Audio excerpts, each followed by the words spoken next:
One in Nigeria and so-called Eribegba.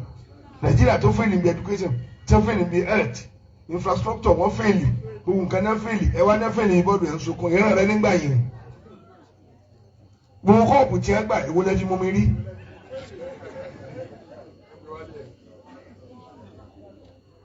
I found in a was okay, to the one no more than what do you know? No more than no one. What I think about board to about Yegi, if you want not to Masuku. Ye game be repa, a fairly navy book can cause education was in pa. Be your course, Colerio Hospital. Cosina Kosumi. One bone on a law, or the Mefa one is a Ruko Baradubuta.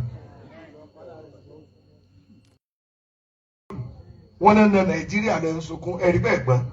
Nigeria to fail in the education, to fail in the health, infrastructure, one failing, who cannot fail it, one failing about and so called running by him. But hope with your back, it will let you mommy.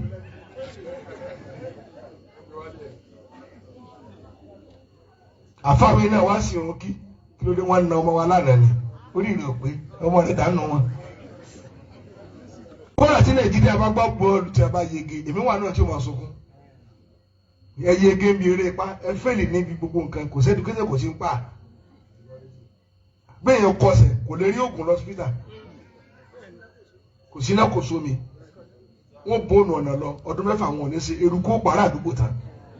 Gbogbo ẹ̀yin ọmọ ọ̀dọ́ tá a jọ ń káàkiri ọ̀dọ́jọ́ ni wá ẹ mọ̀ jẹ́ kí a fi àyè gba Fúlàní lórí ilẹ̀ àwọn bàbá wa ẹ mọ̀ jẹ́ ká bú ọba mọ́ ẹ mọ̀ jẹ́ ká bú jòyè mọ́ nígbà tá a la fẹ́ jà fún àwọn ọ̀rẹ́ wa táwa ń kọ́kọ́ ń bú ọba tá à ń bú jòyè èmi náà ṣe bẹ́ẹ̀ rí bọ́mọ pẹ́rẹ́ àmì padà ẹ mọ̀ jẹ́ ká bú àgbààgbà kankan mọ́ ẹ mọ̀ bolóṣèlú kankan ẹ̀rù kálukú ń bẹ̀rù wọn ò lè sọ̀rọ̀ ọba ò lè sọ ìjòyè lè sọ ẹ jẹ́ ká ronú.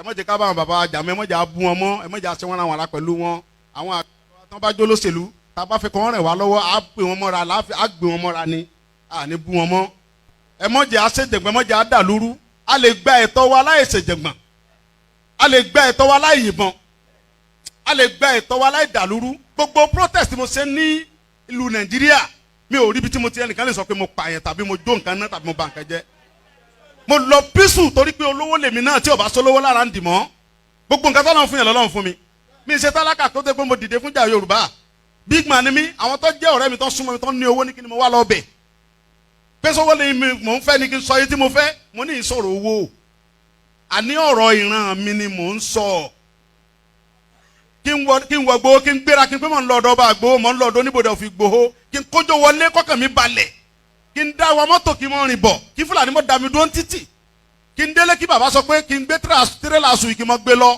àwọn bàbá wo lè lóko mọ́ wọn ò lè lóńdò ẹ jẹ́ ká fọwọ́sowọ́pọ̀ ká ti àwọn bàbá wa lẹ́yìn ká dá security ti wa lẹ̀ ká sọ fún wọn kí wọ́n bá wa fọwọ́ tì í ká lé wọn kó nu oko wa ẹ ṣé mo dúpẹ́ Jésù Olúwa wa.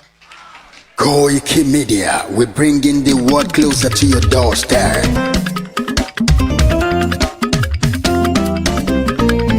Koikimedia, Koikimedia, Koikimedia, we bringing the world closer to your doorstep. Koikimedia, Koikimedia, Koikimedia, we bringing the world closer to your doorstep. Àwọn sálára àgbà yìí dá, àwa ló láṣà àti èdè. Gbígbédè lárugẹ nílẹ̀ Oòduà o, àwa gangan ni bàbá. Koikimedia, Koikimedia, Koikimedia, we bringing the world closer to your doorstep. They never sabi wetin we carry for her. But they move closer before they go sabi.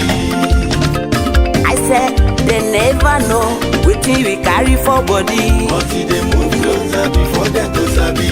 Ọ̀kín lọ lọ́jà ẹyẹ, kìnìún ló ló lajú. Ẹyẹ tó lórí kodò bí àdán apẹ̀jẹ̀ lẹ́nu. Ká ṣiṣẹ́ fún ilẹ̀ bàbá wa, ká ṣiṣẹ́ fún ìlú bàbá wa, kájùmọ̀ sowọ́pọ̀ ká lè gbó Odùduwà ga. Odùduwà kò bá lè gbé wa. Ọmọ Odùduwà ṣe gírí. Ẹ dìde fún ẹ̀tọ́ adúláwọ̀ ká lè jọ jùmọ̀ gbé délẹ̀ ìlérí ká wálé gba ògo ilẹ̀ wa. Ká ṣiṣẹ́ ká lè jọ gbàdé ká lè gbàdé adé adúláwọ̀. Àwa ni mọ̀lẹ̀ tí yóò tàn káàkiri. Pé ọmọ Odùduwà ni wá. Koikimedia àwa là ń gbé tó lárugẹ. Ètò tó pọ̀jù owó tí wàá máa ní. Kásá ẹgbẹ́ polówó ọjà wà kájé bùgbà yín jẹ. Ètò tó pọ̀jù owó tí wàá máa ní. À ń gbé tó lárugẹ à ń gbàsà lárugẹ. Ètò tó pọ̀jù owó tí wàá máa ní. News and sports ẹ máa rí gbọ́. Ètò tó pọ̀jù owó tí wàá máa ní. Ọmọ Ìjẹ̀bú alárẹ̀mí ló ní kí n máa ké tantan. Koikimedia ọlọ́lá gbajúmọ̀ mi o máa bá ṣẹ̀rẹ̀ lọ o. Ọmọ Yorùbá nìyẹn ọmọ Yorùbá tata o. À ń gbádùn rẹ ọmọ Ìjẹ̀bú alárẹ̀mí ṣẹ́yìn ló máa fi dìbò tẹ̀ mọ́lẹ̀ o.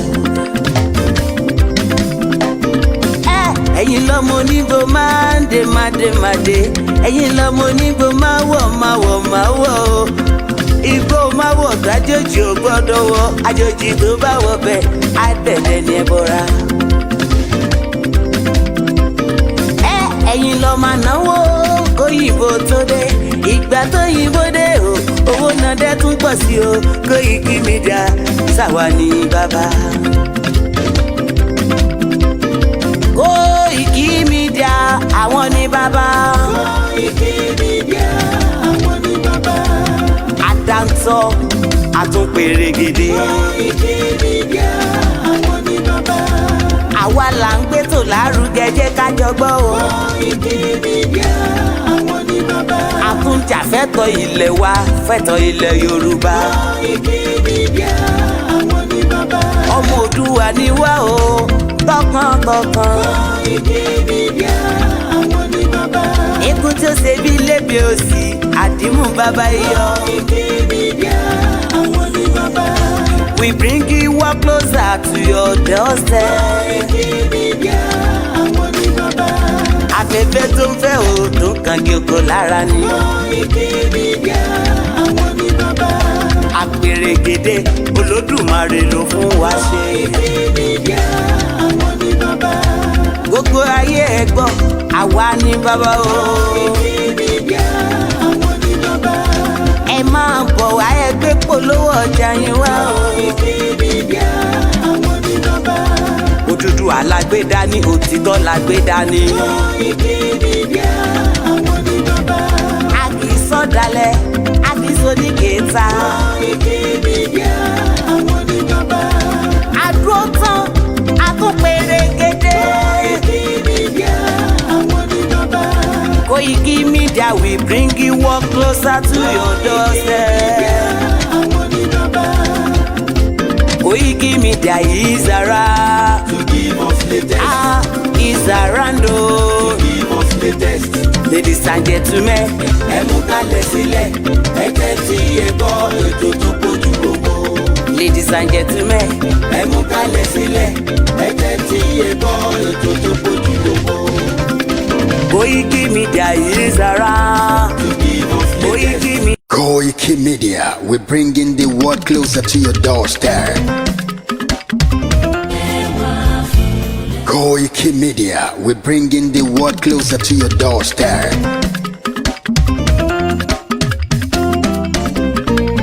Koikimedia.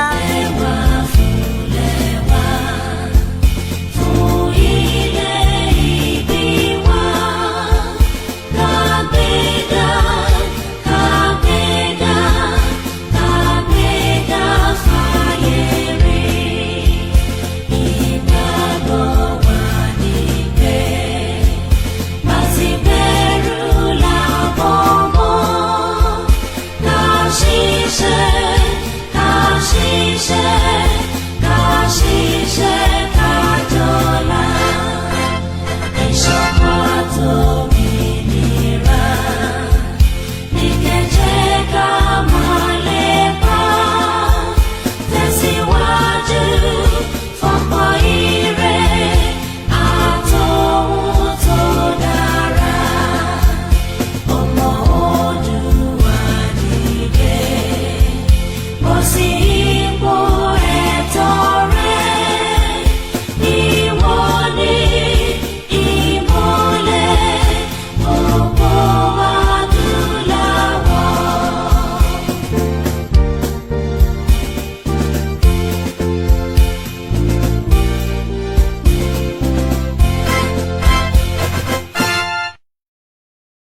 a máa tún dé bí a ti ṣe ń dé ní ọ̀sán yìí ní ọjọ́ 4 oṣù kẹfà ọdún 2024 aago kan ó kọjá ìṣẹ́jú 5 in another 1 hour wa máa fi kí zoo ní ilẹ̀ Yorùbá.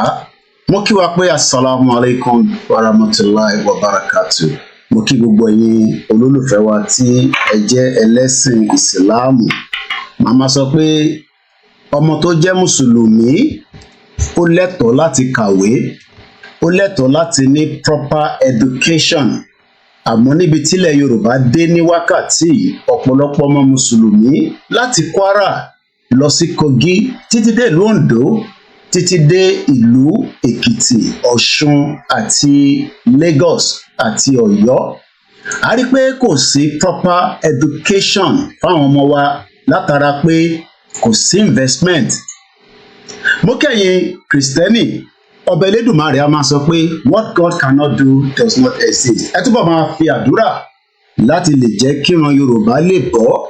Ọ̀pọ̀lọpọ̀ ọmọ Kristẹni ni kò láǹfààní àti lọ síléèwé mọ́ látara pé iléèwé tí wọ́n ń lọ kò sí àyè fún wọn mọ́ bí ti bàbá Awólọ́wọ̀ ṣe ṣe.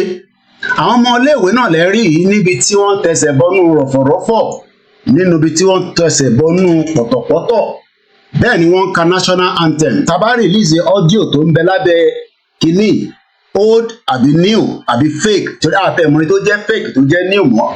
Ẹ rí pé ìdí tí a ṣe ń sọ pé Kristẹni tí kò darapọ̀ mọ́ ìrìn àjò Yorùbá nation, àwọn ọmọ wa tí wọ́n wá jẹ́ Kristẹni àtàwọn ìran tó ń bọ̀, ǹjẹ́ àwọn Fúlàní máa fún wa láyè kí wọ́n lè kàwé ṣá? Mo lọ bẹ́ẹ̀ mo kí gbogbo àwọn oníṣẹ̀ṣe pé gbogbo àwọn ọmọ wa náà lè kọ́ kàwé.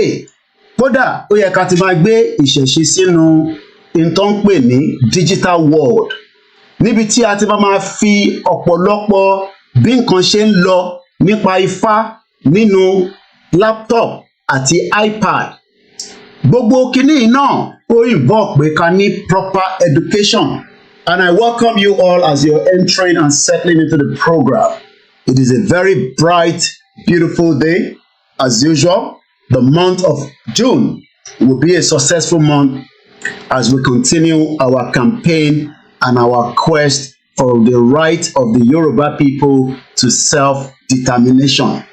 Mo wá lọ bẹ́ẹ̀ mo kí all the leaders of the movement, láti bàbá tí ó ń wo future pé future tí Awólọ́wọ̀ fi sílẹ̀, àwọn tí wọ́n náà wọ́n ṣe the same future, wọ́n jẹ́ káwọn ọmọ lọ síléèwé mọ́. Education has been destroyed and many lives have been lost as well. And this is one of the reasons why Professor Adebanji Akintoye have instructed all the medias, including myself, pé ká jáde ká sọ fáwọn èèyàn wa what it will entail when you support a Yoruba nation vision. And tá bá dẹ̀ wo bí tílẹ̀ Yorùbá dé ní wákàtí, tí a bá wo the education of the Yoruba people that has been destroyed by the Fulani Caliphate and the selfish Yoruba politicians today, our youth and our children can no longer be represented properly. Ìyẹn ni bàbá Akíntóyè ṣe ní kí n sọ fún gbogbo ọmọ Yorùbá pé we shall revive and strengthen our education. This is the 3rd week of the conversation. Tẹ́bá ti miss the first 2, you will go and look for it on our platforms where we are streaming. But ẹ máa rántí pé Koikimedia platform is already shadow banned by the social media that doesn't want our message to travel to different parts of the globe. But we are pushing as well. We are making sure that the message of the Yoruba nation can go to different lands and different places. And that is the reason why we cannot give up on the vision tí a gbé dání. Ẹ jẹ́ ká gbọ́ èlé sí i, mò ń padà bọ̀ láì tí ì dìde lórí ìjókòó.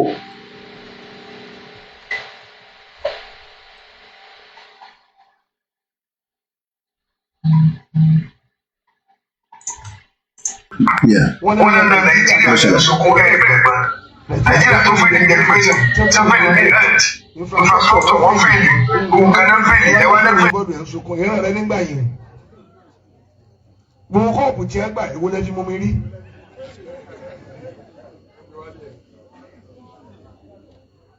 Àfáàwé náà wá sí òun kí ló dé wọ́n na ọmọ wa lánàá ni orí ìrìn òpé ọmọ rẹ̀ dànù wọn. Kọ́lá tí Nàìjíríà bá gbọ́ bọ́ọ̀lù tí a bá yege èmi wà náà tí ó máa sunkún. Ẹ yege ń bi eré ipá ẹ fẹ́lì níbi gbogbo nǹkan kò sẹ́ni kéde kò sí ń pa. Bẹ́ẹ̀yàn kọsẹ̀ kò lè rí oògùn lọ́sípítà. Kò sí náà kò sómi. Wọ́n bóònù ọ̀nà lọ ọdún mẹ́fà wọn ò ní ṣe eruku ó pàrọ̀ àdúgbò tán. Mo kí bàbá wa Imam Ọ̀fà tí wọ́n jẹ́ ká yé wa pé wàá bóònù ọ̀nà lọ ọdún mẹ́fà wọn ò ní ṣe ọ̀nà. Mo máa ń jẹ́ kó yé gbogbo ọmọ Yorùbá ní ẹlẹ́sìn mẹ́tẹ̀ẹ̀ta tí à ń ṣe ní ilẹ̀ Yorùbá pé ẹ̀sìn kò bà Yorùbá Nation Movement jẹ́. You have the right to support the current government tí ó jẹ́ government tí ó ti bayé jẹ́ to destroy the educational system of Yoruba land. Today is the third day or probably the second day if I'm right látara program tá à ń bá lọ ìní ní Tuesday. Ẹ jẹ́ ń kí gbogbo ẹ̀yin èèyàn wa ká tó bẹ̀rẹ̀ sí wọnú ètò lọ díẹ̀díẹ̀. Let me first bring my face back out again. Ẹ mọ̀ pé tá a bá ti ń lo software that means pé iṣẹ́ pọ̀ tá a fẹ́ fi sọ̀rọ̀. This program will go all the way to 3 hours. Ẹ̀yin tẹ́ wà lórí Mixlr ẹ fún wa ní another 1 hour an hour and the Mixlr will be on. But for now, just enjoy it from all the platforms. Mo kí àwọn Koikimedia there. The Mixlr is not live yet. It will be on in the next 1 hour. Mo kí gbogbo ẹ̀yin Koikimedia team that are working back to back, making sure that we can deliver the task ahead when it comes to our message of hope. Mo ti kí bàbá Kítóyè mo á lọ bẹ́ẹ̀ mo lọ kí olóyè ọmọ Adéyẹmọ Ìgbòho Òòṣà. I'm sure that when CSI see these kind of videos, it will probably be very, very angry pé kí ló dé kí la ṣe tí gbogbo àwọn ọmọ wa ní ìlú Ìbàdàn ní 33 local government ní Lagos state ní Ogun state ní Ọ̀yọ́ state ní gbogbo ilẹ̀ Yorùbá títí dé Kwara, Kogi, Ọ̀ṣun àti Èkìtì tí àwọn ọmọ ò lè lọ sí proper quality education. I welcome you to the broadcast. My name is OLAYOMI KOIKI. Nígbà tí mo ti wá kí olóyè Ìgbòho mo kí Ọ̀túnba Adémọ́lá, the deputy of the YSDM. Àwọn wo ni wọ́n ń pè ní YSDM in case tẹ́ ẹ̀ báyìí tí mọ̀ wọ́n. The YSDM represent the Yoruba self-determination movement. Àwọn náà wá máa wò pé kí ló dé tíran Yorùbá tó wá ń lag behind. It is because àwọn tó yẹ kó ṣiṣẹ́ kí gbogbo nǹkan fi létò wọ́n ní Nàìjíríà ni àwọn gbèsè lẹ́yìn. Bọ́dọ̀ bẹ́ẹ̀ mo kí gbogbo ọba ilẹ̀ Yorùbá títí dé ìlú Ìgbòho. Mo kí bàbá wa Ọ̀jájá the second Ọọ̀ni of Ifẹ̀. Mo lọ bẹ́ẹ̀ mo kí gbogbo ọba títí dé Àwùjalẹ̀. Mo kí gbogbo ọba títí dé Aláké. Mo wá ń kí gbogbo wọn pé ṣé bí a ṣe ń rí àwọn ọmọ wa tí wọ́n lè lọ sílé ìwé dáadáa ní jẹ́ pé school ní gbogbo towns communities ó ti wà dilapidated tó jẹ́ pé wọ́n ti gbé wa padà sẹ́yìn that even this current dispensation has only put 7% when it comes to the budget for education. And these are the reason why tá a ṣe ń sọ pé a lè continue in this direction. Àwọn tí ó jẹ́ kó gbóhùn sókè àwọn orú bàbá báyìí they refuse to put their face up anymore. Kàkà bẹ́ẹ̀ àwọn set up private university ìyẹn Afẹ́ Babalọ́lá. Kàkà kó support his self-determination, he is more concerned about the interest of his own, where many Yoruba people will not be able to attend some of those universities àti gbogbo àwọn churches tó dá university sílẹ̀. There is nothing wrong to have private universities, but how many Yoruba people, how many of our people can attend all these institutions? And these are the reasons why we are concerned that kò lè continue by. And we can only continue to use platforms like ours and many other to educate. Àwọn Afẹ́nifẹ́re náà rí gbogbo ẹ̀ bó ṣe ń lọ. kàkà kí olúkálùkù wa ká dúró dáadáa pé ìtí bàbá Awólọ́wọ̀ ń sọ pé ọ̀rọ̀ Nàìjíríà tí wọ́n amalgamate is no longer visible, is no longer working, and we should find a solution. Mo ń gbọ́ broadcast àwọn ọmọ Biafra kan lọ́sàn-án ìkan náà àwọn media wọn, and while he was going through that, wọ́n bí Nnamdi Kanu pé, would you prefer that this country called Nigeria, do you want it to go into another civil war? Èmi wá wonder pé sí nínú ogun, but 29,000 Yoruba people have died from terrorism. What about those that have died from not able to attend quality, proper education? Because if you are not educated, it will become an obstacle to the society, to the community, to the environment, and to the global world itself. And these are not the vision that we want. Whether Tinubu likes it or not, he cannot pump up the educational budget bí Baba Awólọ́wọ̀ ṣe ṣe during the 1950s. Tinubu ti gbé gbogbo budget yẹn ó gbé báyìí. Kàkà kó fi owó sínú education, he has pumped 33% into debt servicing. And that cannot sustain the Yoruba people and many Nigerians that are living in the contraction known as Nigeria. And this should mean that every single Yoruba sons and daughters should be more concerned today that àwọn terrorists tí wọ́n pa wá lẹ́nìí, tí wọ́n pè ní banditry, that I still don't understand why President Bola Tinubu continue to live in denial by telling us that these are bandits, knowing fully well that they are full-blown, grown-up terrorists tí wọ́n lè pààyàn, tí wọ́n lè báyàn sùn, tí wọ́n lè pàdíyà, tí wọ́n ń ṣe gbogbo jàǹbá nílẹ̀ Yorùbá lẹ́nìí, is because the North did not educate all the alimajiris tí ó ń bẹ nínú North. Àwa náà gbọ́dọ̀ wá allow káwọn ọmọ wa kí ó di pé they will not be able to sustain in the next 30 years, in the next 50 years, because ẹni tí ẹ bá educate lẹ́nìí ó ń padà bọ̀ wá sanjọ́ fún gbogbo wa, whether we like it or not. Àwọn òyìnbó tó kó wa papọ̀, wọ́n mọ̀ pé àwọn bá wa, wọ́n love education, wọ́n love pé kọ́mọ Yorùbá kó kàwé, because a ti ń kàwé, and all that will be discussed during the program. All you can do for me is to share. As I am concerned about the Yoruba people that are not well educated, I am also concerned about the other rest of Nigerians that have also been that the education level have been destroyed by the military and by the current democracy. Táwọn kan bá ń sọ pé Tinubu should not be point for the destruction of Nigeria, we will tell you that Tinubu is part of the destruction of Nigeria because he brought in Buhari as an APC member. Òun gangan ló fund Buhari after they chase out Jonathan, saying that Jonathan could not sustain the bring back our girls after Barack Obama and play all their magic. And these are all the reasons that we the Yorubas are now saying enough is enough. We will prefer to have what is known as self-determination. We will prefer to have our own independent Yoruba and make sure that up to 50% of the budget of the Yoruba people will be invest in education. But the Yoruba people of today does not want that, and that for me makes me a little bit concerned. I welcome you all. Àwọn tẹ́ ẹ̀ ń wò lẹ́yìn yìí, these are full-blown terrorists. They are not up to 30 years old. They can already know how to handle AK-47. And the question is, if we do not push to exit Nigeria, Nigeria will consume every one of us. It depends on how and when. We saw how the Yoruba people were trying to get food, ebi power during the COVID, when all the politicians stocked the food somewhere and the Yoruba people busted it.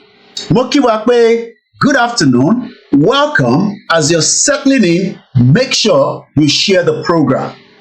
That is the only thing you can do for me. Just share the program. I have not asked you to give me money now. I would ask you before the end of the program. But for now, share the program and let us enjoy this afternoon discussion.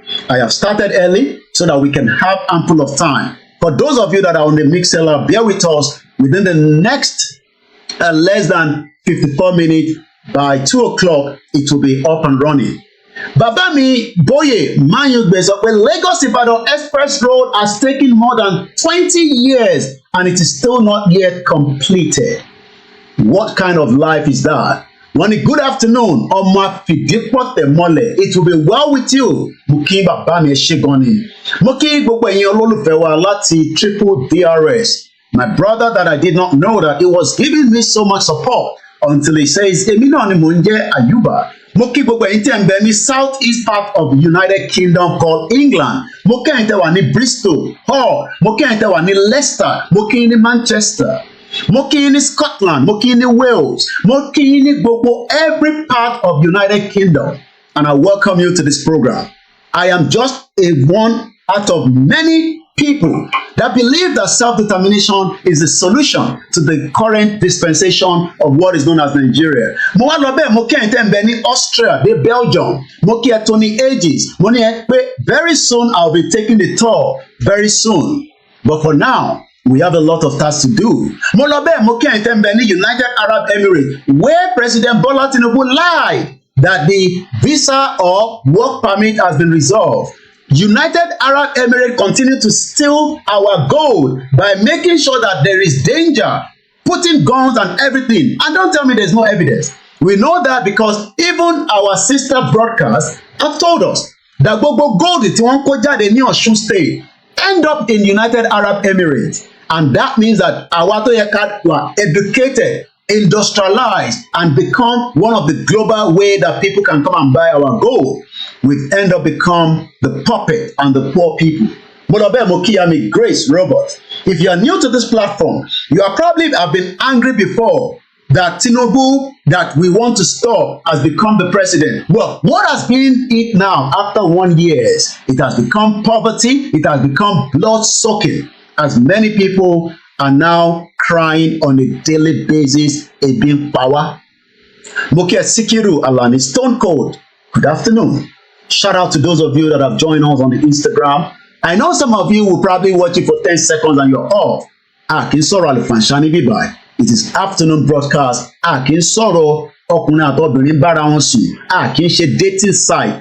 Kì í ṣe matchmaking níbí báyìí. What we are more concerned on this platform is we want a future where you have a top quality education, not the one that is given to you by this fraudulent APC under the Bola Ahmed Tinubu. None of you needs to believe me, but one day, those of you that are still in support of that zoological country that British created for their own selfish interest, this is built in United Arab Emirates. This building it cost $80 billion US. Ni wọ́n fi kọ́. That is an Hindu temple in an Islamic country. Máa jàjẹ́ sìn. When the world is progressing, where the world is connecting, you are there supporting an evil country. Molobe Moki Peter Pan, a very good afternoon. I am on a full broadcast. I can tell you that right here, it is all locked down in my little confinement from my own studio from the house, since I don't have enough money to go and rent a place. So I currently use my own space. I convert it. So when I'm not using the mobile phone, I want to see every comment coming through. Daniel Oyedeni, United Arab Emirates has banned a lot, and even I don't think their airline is flying into Nigeria. Molobe Moki Medo Sani Baba, only good afternoon, White Lion, Ijoba Italomoki. I am not fighting those that support Bola Tinubu, but we are worried that Tinubu could not afford to give us 40% budget in education. Rather, it was forced to write a budget of 7% for education. And that is why many of you do not have the basic things that you should have. Let me just play that back again, because èmi máa ń like practical. Because practical gangan ni ó máa jẹ́ kẹ́ mọ̀ pé in tá à ń sọ níbí báyìí òtítọ́ ni. So let's listen to this one more time. Wọ́n náà na Nàìjíríà lẹ́ ń sunkún ẹ̀rí bẹ́ẹ̀ gbọ́n. Nàìjíríà tó fẹ́ ní bí education, tó fẹ́ ní bí health, infrastructure wọ́n fẹ́ ní. ohun kan náà fèlì ẹ wá náà fèlì ìbọ̀dù ẹ̀ ń sunkún ìran rẹ nígbà yìí gbogbo kọ́ọ̀pù tí ẹ gbà èwo lẹ́jú mú mi rí.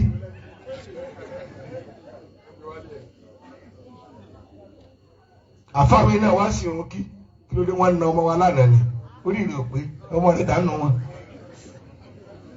kọ́lá tí Nàìjíríà bá gbọ́ bọ́ọ̀lù tí a bá yege èmi wà náà tí ó máa sunkún.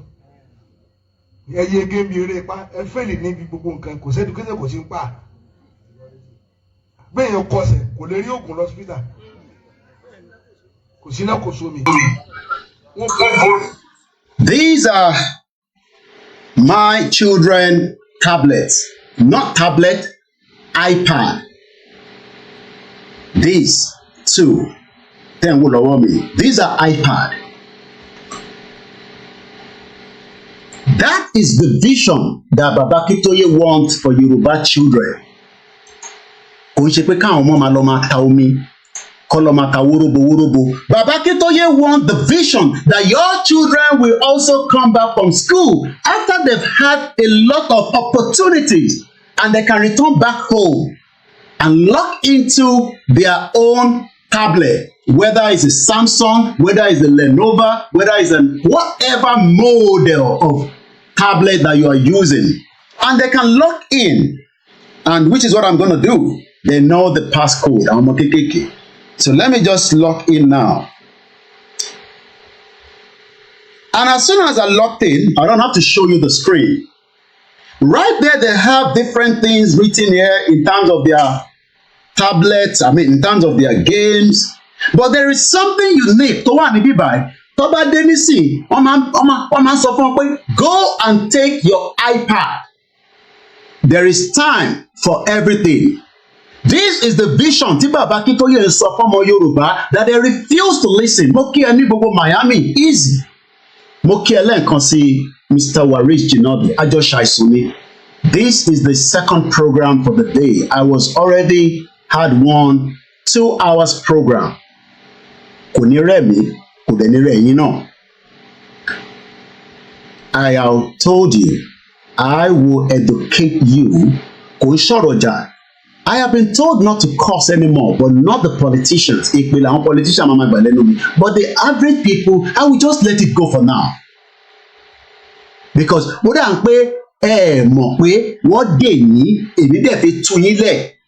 from the Christian side, not from the Islamic side, from the self-determination side, from the humanity side.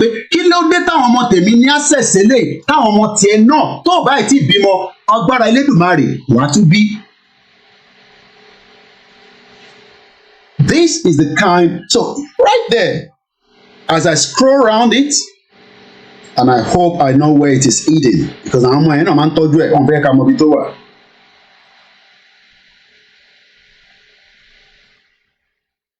and there is something called Mathletics.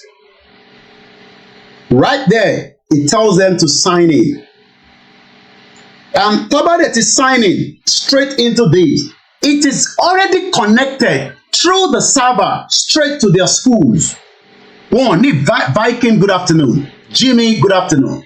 When the Emirates will start flying into Nigeria in October, they play. Many of you do not understand what we are talking about. And he said that wọ́n máa log in sínú tó ń pè ní Mathletics, and the moment they log in here ó ti mọ̀ pé wọ́n ti sign in, ó lè lock date, time, seconds, wọ́n á bá bẹ̀rẹ̀ sí ṣiṣẹ́, á wá máa fún wọn ní different activities. This is the future that we want.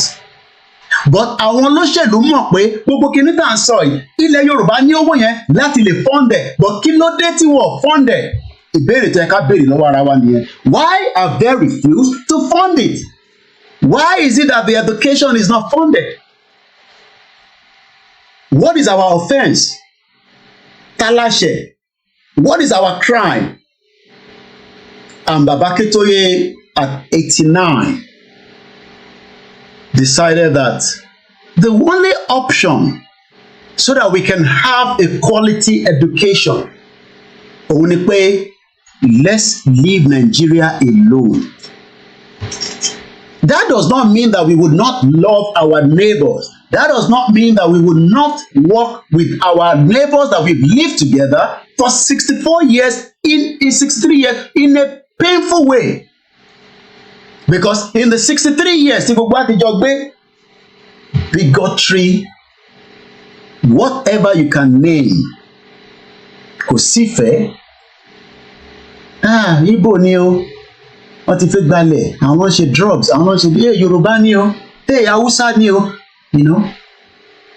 Débi pé tó bá fẹ́ gbá tournament in a football match, tí wọ́n fẹ́ kó àwọn tó máa gbá ball, wọ́n máa lọ ń ṣoògùn pé Kémẹ́ká lè wọlé kí Rashidi má débẹ̀, ẹsẹ̀ lòmí àwọn wúgbẹ̀ngbẹ̀ báyìí. Pé kí ló dé? Because they want to get into the national team. And since tí gbogbo wa pọ̀, England is smart, àwọn dá dúró. Scotland is smart, àwọn dá dúró. Wales and the rest of the Northern Ireland. But lọ́dọ̀ tiwa, wọ́n kó gbogbo àpapọ̀. And what I say to many of you, come and study here. You are investing in the university in this country. I could not afford it. I pull out.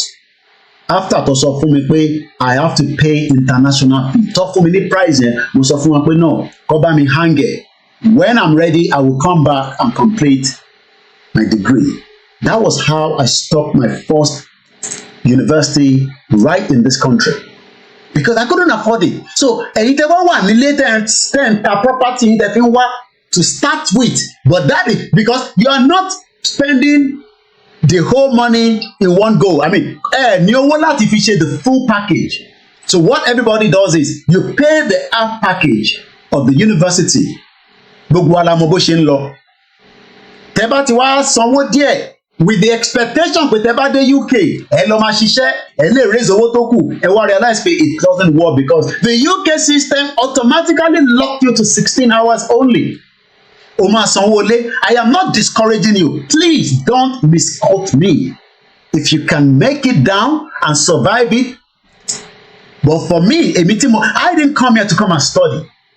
Mo jápa ni. Ẹ̀yin lẹ fẹ́ wá kàwé, èmi jápa from the beginning. But ẹ̀yin tẹ́ wá fẹ́ fi wá kàwé yẹn, you will understand that by the time you start multiplying your other expenses with a 16 hours job, you will struggle. Because èmi gangan struggle pẹ̀lú pé mo wà nínú system tí mo dẹ̀ ní ìyá ní bíbá tí mo dẹ̀ lẹ́gbọ̀n nínú ìlú yìí and all other network. Not that lè gba loan ká fi ṣe. I couldn't afford it. Èmi ò ní láti máa lọ lo ẹlòmíì as my example. Èmi gangan ló ṣẹlẹ̀ sí. I could not afford the international fee, and I'm talking about almost some 10-15 years ago. After tó gbé bíìlì yẹn wá, tó sọ fún mi pé for me to continue. After I told them that I live here, but nígbà tó wá ní you live here, ẹ mọ̀ pé mi ti wà nínú system kí tó wọnú university. Kò ń ṣẹ̀yìn tẹ̀ ṣe ń process ẹ̀ because I came with a visa that I went for the appearance in Abuja in 1998. Ẹ̀yin tẹ̀ lọ́kì nísìn, kò sẹ́ni kankan tẹ́ ń bá yín interview, bóyìnbó sọ̀rọ̀. Èmi bóyìnbó sọ̀rọ̀ ni, ìyẹn lòyìnbó mi ṣe dúró tata mátẹ̀ẹ́ta bọ́ díẹ̀díẹ̀. Mo lọ bóyìnbó ṣe interview ní Abuja ní 1998. And I never told them I was coming to study. Because I went there for a different reason, but I got the visa. But on my arrival, after I've settled down, I can't remember exactly when I went to. I did my foundation. As a foundation, you don't need anything than you just pay a certain amount for a foundation course. But nígbà tó di pé mo parí foundation tí mo wá lọ́wọ́ year 1, ibẹ̀ ni wàhálà ti bẹ̀rẹ̀. Because you are coming from the foundation, who is who? Ẹ̀yin ò ní ṣe foundation because you are coming from Nigeria. You will have to go straight to start either as a master or you start as a first year student. Ìkànnì méjèèjì ni. But èmi láǹfààní àti ṣe foundation. Your foundation will not guarantee a student visa. Everybody knows what I'm talking about. Mo kí bàbá mi Kúnlé Ṣítà, mo kí àmì Ṣódẹ́yìndé. Mo kàn ṣàlàyé fún yín because we are discussing about education, and please you can also call it the number ló wà lókè yẹn. Tó bá jẹ́ pé rọ́ ni mò ń pa tẹ́lómi náà kò go through tèmi go through. But abá ń sọ fẹ́yìn tẹ́ wà nílé is not to discourage you from coming to United Kingdom. Triple DRSA is a fact that failed in everything. Just look at where the children are. I can reduce it a little bit so that you can see the condition of what they've done to the life of our people. The whole program today will be on education. We can go from one end to the other. I am still telling you that I did not leave Nigeria to come and become a student, because student visa called me did we. Student visa called me did we. So, but for the fact that I live in the system, I applied for a foundation course, which does not need any identification. And moreover, I was able to apply with the Nigerian birth certificate. I got my professional driver license. You can't do it anymore with that anymore. So I was very privileged. This is about some 20 years or 24 years ago. So Motigba driver license. So I was using my driver license as part of my form of identification. So I want they need the Latin passport to university as a foundation course. But nígbà tó wá di pé mo fẹ́ lọ ṣe year 1 lọ́wọ́ ń béèrè pé arákùnrin súnmọ́ wa náà. A ti bẹ̀rẹ̀ lecture o mọ̀ pé ìlú ìwọ̀n náà yàn lẹ́gba kò dàbí Nàìjíríà tí lecturer wants to look under the skirt of a student. And eventually, after some months, or I can't remember, ó wá di pé ká sanwó mo á ní mo fẹ́ san home fee. Ó wá ní ó yá, bring your right to live in this country. Ló wá di wò mí wẹ̀. Ló bá di kí ni mo sọ wò mí kí n wẹ̀. Right to live in the country òun làwọn wá fi ń ṣe ẹlẹ́lẹ́yà táwọn Fúlàní àtàwọn ẹ̀yà míì. I am not talking about those that we are living together, that we have been living together before the amalgamation and after the amalgamation. So tí bá ń sọ fún àwọn ẹ̀yà míì, don't point me to Igbo people. Igbo pọ̀ ní ilẹ̀ Yorùbá. I'm not interested in that. Gbogbo wa ti ń gbé tẹ́lẹ̀. Kódà fídíò àwọn ọmọ Biafra yẹn, I wish I can get that copy, because Nnamdi Kanu was mentioning something that before the amalgamation, everybody was living separately. I don't know whether we were fighting each other, whether we hate each other. Before the amalgamation, when British came, the Igbo people were on their own, the Hausa people were on their own, the Yorubas and the rest. Do you know that we all live in different pockets of that location, geographical location? It is the British that decided that for their own selfish gain and interest to match everybody together after Jawalole slave trade. So whether we were fighting each other before, I don't know, but I don't think anybody can have evidence or say that we were fighting. But now the reason why there's hatred between us and the rest is because our ideology is different. But going back to the education line that we are discussing this afternoon, and this is a live transmission. Today is the 4th June 2024. My name is OLAYOMI KOIKI. Muki Yawa Sherifat Alabi. And if you comment, it will be of interest. Danilo Ede, thank you so much. And somebody just said here, yes, Baba Kitoye wants us a good life. Koiki no, she enjoy a good life, at least to some extent. So what I'm trying to say, going back to how I could not fund my university because it was expensive. It is not cheap. So eventually I pull out. But today, many Yoruba people that came in on a lighter note, the dollar was still 481 naira to the dollar when they were making it down to UK some 2 years ago. All of a sudden now, the dollar has gone up to 1,004 something. That means, and let's start looking from the behind the curtains. So again, we're going to play a lot of this today because it reflects to the discussion I'm having today. Let's go again while I prepare the other end. One in Nigeria, then so called Eribegba. Nigeria to fail in the education, to fail in the health, infrastructure, one failing, who cannot fail, and one failing body and so called running by him. We will hope with check by what let you mommy.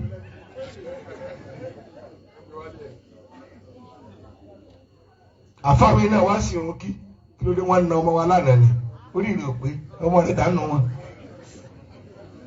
kọ́lá tí Nàìjíríà bá gbá bọ́ọ̀lù tí a bá yege èmi wà náà tí ó máa sunkún ẹ yege mi eré pa ẹ fẹ́lì níbi gbogbo nǹkan kò sẹ́ni kéde kò sí ń pa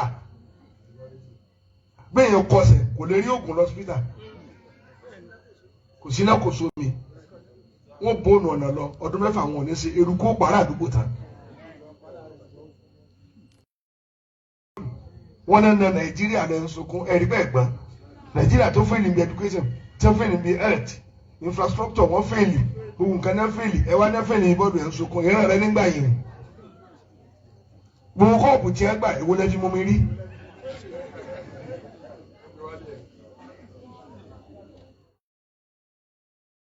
And let's go into it bit by bit. Let's look at some of these data. And like I said, it is important that many of you understand that this is not to discourage you. Láti wá sí UK, lọ́kùá kàwé. If you can fund it, anyhow, mo kí bàbá wa Kẹ́hìndé Salami, bàbá mi Lukman Ọláìdé mo kí yín. And shout out to many of you that have joined me this afternoon. So let's go straight into it this afternoon. Let's look at the UK education system. International undergraduate tuition fee varies from almost £11,400 to £38,000. The average cost is estimated to be around £22,000 per year. A multiplier, loss in naira. As long as you can afford £22,000 a year, but if you are hoping that you will come to UK and you will earn £22,000 per year while at the university, you are joking, because I will tell you that you are only allowed 16 hours as student. 16 hours student, international student. International student. That is what you're allowed to do when you're living here. 16 hours. 16 hours. Oh, Nishi, 40 hours. It has been locked in. Let's open this. According to UK Council for International Student Affairs, can I work in the UK? Many, but not all student and child student can work. This depends on the type of student sponsor you have. You can find what type of student sponsor you have and their sponsor status in the sponsor type. I'm coming on. Working hours. Now, and this information, like I said, is just to align with our discussion on education, not to discourage you to come to UK and further your education. Mokibabawa Akin Salami. Shout out once again to Waris Jinodu Egbomi àti gbogbo ẹ̀yin tí ẹ wà lórí ètò àtàwọn tó wà lẹ́nu ibiṣẹ́ tí wọ́n kàn máa ń fetí kọ́ program yẹn tán ní Koiki ẹ̀fiṣẹ́ làwà wà bọ̀ à ń tẹ̀lé ẹ̀ Mokibabami Victor. Once again, remember that you will need £22,000. Don't ask me to convert it. You do so yourself and let me know how much that costs when it comes to Naira. If you can afford it, please come down to UK and do your studies. If you cannot afford it, then maybe you might want to look at another route that you will need to live in UK. But as a student, if you have permission to work, working hours in time, that means pé lẹ́yìn ìgbà tó bá wà nínú school, must not exceed between 10 to 20 hours a week. You can work full-time outside the term time. However, it is important that you check any limit on work that your university, college, or school imposes or recommends that you do not exceed. To bá exceed, ó máa backfire. You would have problem with it. If you exceed it, you might be wondering at Koiki, but no, they will know because you have what they call a system that has been set up to monitor everything that we do, including what we call your national insurance number.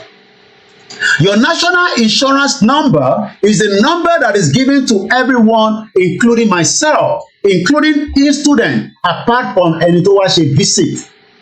But if jọ̀ọ́ torí Ọlọ́run, let's be careful. I am not here doing a program how you get to UK. Listen to the program. I am just educating us, including myself. How much is it going to cost you to get to UK? I don't know. I am not a visa agent. I am not an immigration officer. I am a à ń ṣe program yìí látara Yorùbá Nation Education. Ibi tí program yìí gbé wa dé lẹ́nu ni a fi ń sọ̀rọ̀ yìí lórí. Bẹ́ẹ̀ ṣe fẹ́ wọ UK, I don't know. I am not visa agent. Just follow the program and pick whatever you can pick out of it. You would have what I call national insurance number. The national insurance number is proving your identity, and you will not go beyond doing that hours. That is why the students tí wọ́n dé, they are complaining. Nigerian students in the UK. Àwa dẹ̀ la wá kàwé jù nílùú yìí. If our own university is top notch, mo kí ẹ Dennis, Larry Lamina, good afternoon. Nigeria has a growing market for university recruitment in recent years with over 44,000 students that are registered at the UK institution between 2021 and 2022. There is nothing wrong to come and further your education, but o gbọ́dọ̀ ní 22,000 pounds tó fẹ́ máa ná in 1 year. Kò tí ì sówó ilé, kò tí ì sówó other bills and expenses. Then tó bá máa ṣe course tó jẹ́ pé kò lè jẹ́ ọdún méjì, gbogbo course tẹ́ fẹ́ wá ṣe ọdún mẹ́ta ni. Mo kí ẹ̀gbọ́n mi dáadáa Yẹmí Fátókí, mo kí ìyá tó bí mi lọ́mọ. That means that you will need 66,000 pounds by the time to máa fi wá kàwé yẹn tán. If you're lucky, no, it's okay. And don't be question. I just have to make it clear because I don't want people to think that I'm doing this program because I want somebody to reach out to me and say, Koiki ti ṣe visa. I am not a visa agent. Àwọn ọmọ tó ń bá mi ṣiṣẹ́ bẹ́ẹ̀ bá kówó fún wọn, ẹ̀sán wọn mọ́gọ̀ nìyẹn, wọ́n gbọ́ mi. I say it all the time. Now, kí ló dé tá à ń fún mẹ́lẹ̀ jáde ni pé bàbá Akíntóyè jẹ́ kó yé wa pé until we all go back to the reality table, which I have done the 7 minutes ní video yẹn. Some of you have heard the audio, while some of you will probably watch the video, which is already uploaded as well. This is some of the job I am doing quietly behind the scene. And like I said, ẹ support wa. There's a lot that we can do from here, and there's a lot that we want to do from back home. Lórí ọ̀rọ̀ education, we shall revive and strengthen our educational system. Baba Akíntóyè ló sọ. So what we're going to watch now, while I mute my mic, is what we called the education sector. Ẹ ní láti rójú tèmi for now. So let's watch the video. It's 7 minutes, then I'll come back and we'll take it from there. Once again, we need to understand that Nigeria is not for us. It might be for some people, but it's not for the majority of Nigerians. And these are more reasons why everybody should start saying the truth and nothing but the truth.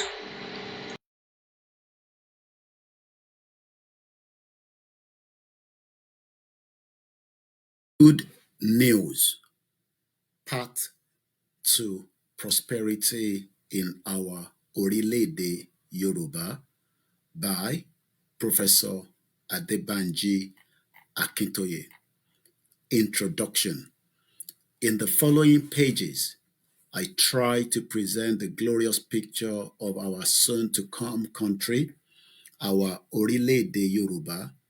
I try to describe the dreams that are impelling millions of Yoruba men and women in all countries of the world to engage seriously in the Yoruba self-determination struggle, to come together in countless self-determination organizations and clubs, to keep awake for many hours night after night, putting ideas from their disciplines and professionals in writing about our soon-to-come country shall be great, prosperous, and powerful in the world.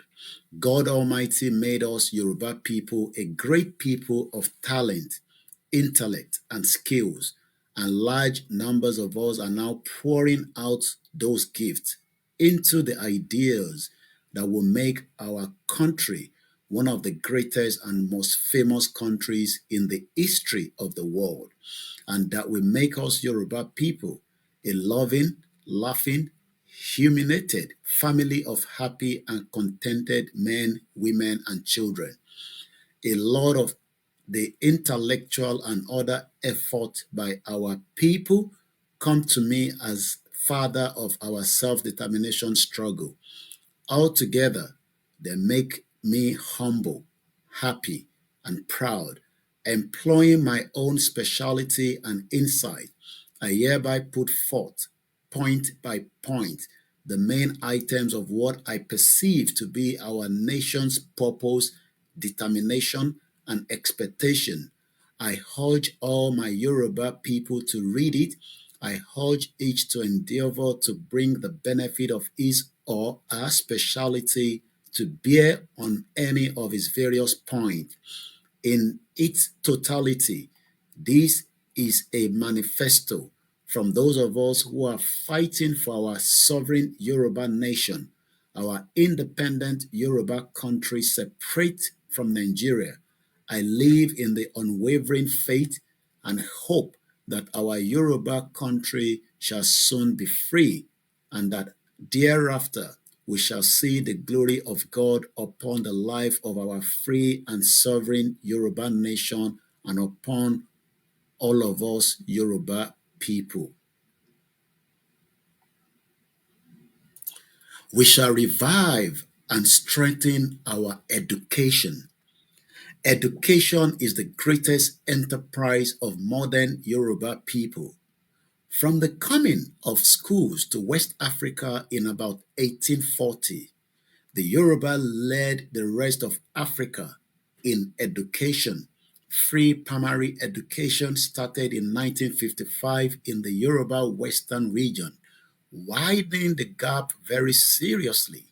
But since the independence of Nigeria in 1960, various factors have combined to rob the Yoruba gradually of their lead in school enrollment in the quality of education.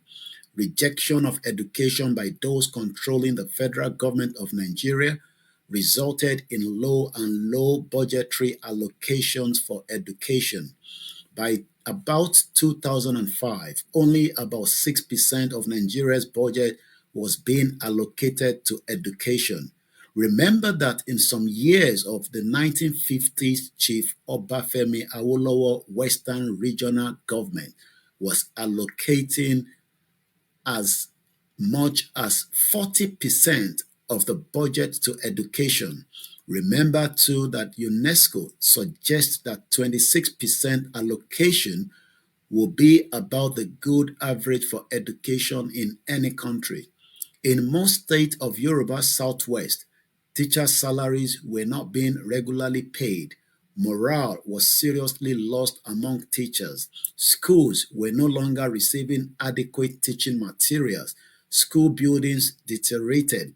By about 2010, the massive unemployment among Yoruba graduates of schools, colleges, and universities was discouraging Yoruba parents about education. By that date, many schools of the Yoruba Southwest were no longer performing as well as schools in some other part of Nigeria in the public examinations. Schools enrollment was starting to fall. Altogether, we Yoruba people have lost our leadership position in education in Nigeria. In our Orílẹ̀-èdè Yoruba, we will have excellent opportunities to take back our strength in education. In general, we will make the right budgetary allocations for education. In the first few years, we will provide other funds for revamping the quality of the buildings and the physical properties of our educational institutions. We will elevate the teaching professions to its place as a noble profession. We will provide for renewal learning programs for teachers.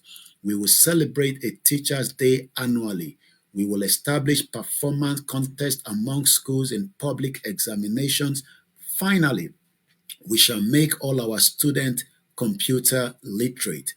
We will assist our 4 oldest universities, Ibadan Universities, Obafemi Awolowo Universities, Lagos University, Ilorin University, to rise quickly to the ranks of the highest and the best universities in the world. We shall seriously elevate all our other universities too. We will make technology a very emphatic feature of our whole educational system. We will strive to make our educational system and our educational institution rank among the best in the world. We shall have free education for our children up to higher school certificate. We shall then have a tertiary education loan system for university, college, and polytechnic education. We shall create a vocational fund for short-term vocational career programs at home and abroad. Finally, we shall recreate a fund which our father Awolowo established in 1950s, a fund from which our talented university students, if sent by their universities or invited by international organizations to which they belong, will be able to participate abroad in holiday student programs, conferences, and other events. Well, that is just one out of so many things that Professor Adebanji Akintoye wants us to continue to use to enlighten ourselves. Gbogbo yín náà lẹ ti gbọ́ in tí mo kà yẹn ní under 7 minutes. But in tí gbogbo wa gbọ́dọ̀ understand ni pé there is a danger if we do nothing, especially when it comes to the education of Yoruba people. Our educational sector has been destroyed completely. It is no longer what it used to be. It has taken us backwards. Eshegoni, Egbomi Triple DRS have been able to combat that you will need about 40 million naira in today's exchange. Láti wá kàwé. Is that the old 22,000 pounds or is that the 66,000 pounds? Ẹ bá mi confirm here, please. Because per year, you need 22,200 minus accommodation, feeding, and others. But for now, you need 40 million naira. Kó tó lè sọ pé ìwọ náà fi wá kàwé ní UK. If you have 40 million naira that you can play with, there is nothing wrong in that. For say, gbogbo wa la ní 40 million. These are many reasons why we are concerned. Tá bá wo Nigerian students that came to UK to study, it's because the quality of education in Yoruba land today is no longer a very good one. And even if it's good, there are other reasons why people are running out of Nigeria, because the education system has gone the other way around. So many people have decided that they will take advantage of coming out of Nigeria to further their education, even though ẹlòmíì ti ṣe first degree, but they are not concerned. They want to come back and do the same other first degree because it gives them the opportunity and the benefit to leave Nigeria with their family. But you are no longer coming to UK with your family because that window has been closed, at least for the first degree holder. I think if you're a PhD or if you're in scholarship, you will still be able to. But tó bá kàn jẹ́ pé wọ́n tó yẹ pé first degree lásán ló fi wá ṣe, you will not be able to do so anymore. Now, ìbéèrè tó yẹ kí gbogbo máa béèrè wa ni pé, for how long are we going to continue like this? Remember, like I said, that some few days back, Nigeria takes up case of the Teesside University students that have been ordered to leave the UK.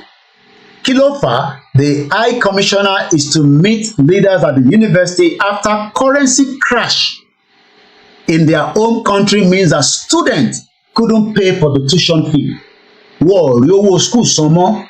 It's not their fault. It's because the exchange rate tí wọ́n fi wọlé has been tripled, and that is now creating a lot of problems for many of the Nigerian students that are living in the United Kingdom. We still have top-notch university like Obafemi Awolowo, Ilorin, and University of Ibadan. But the quality has dropped drastically. The quality is not what it used to be anymore. And that is creating pressure on the system itself. In 30 minutes, the mixed LR will go live. For those of you that are waiting patiently.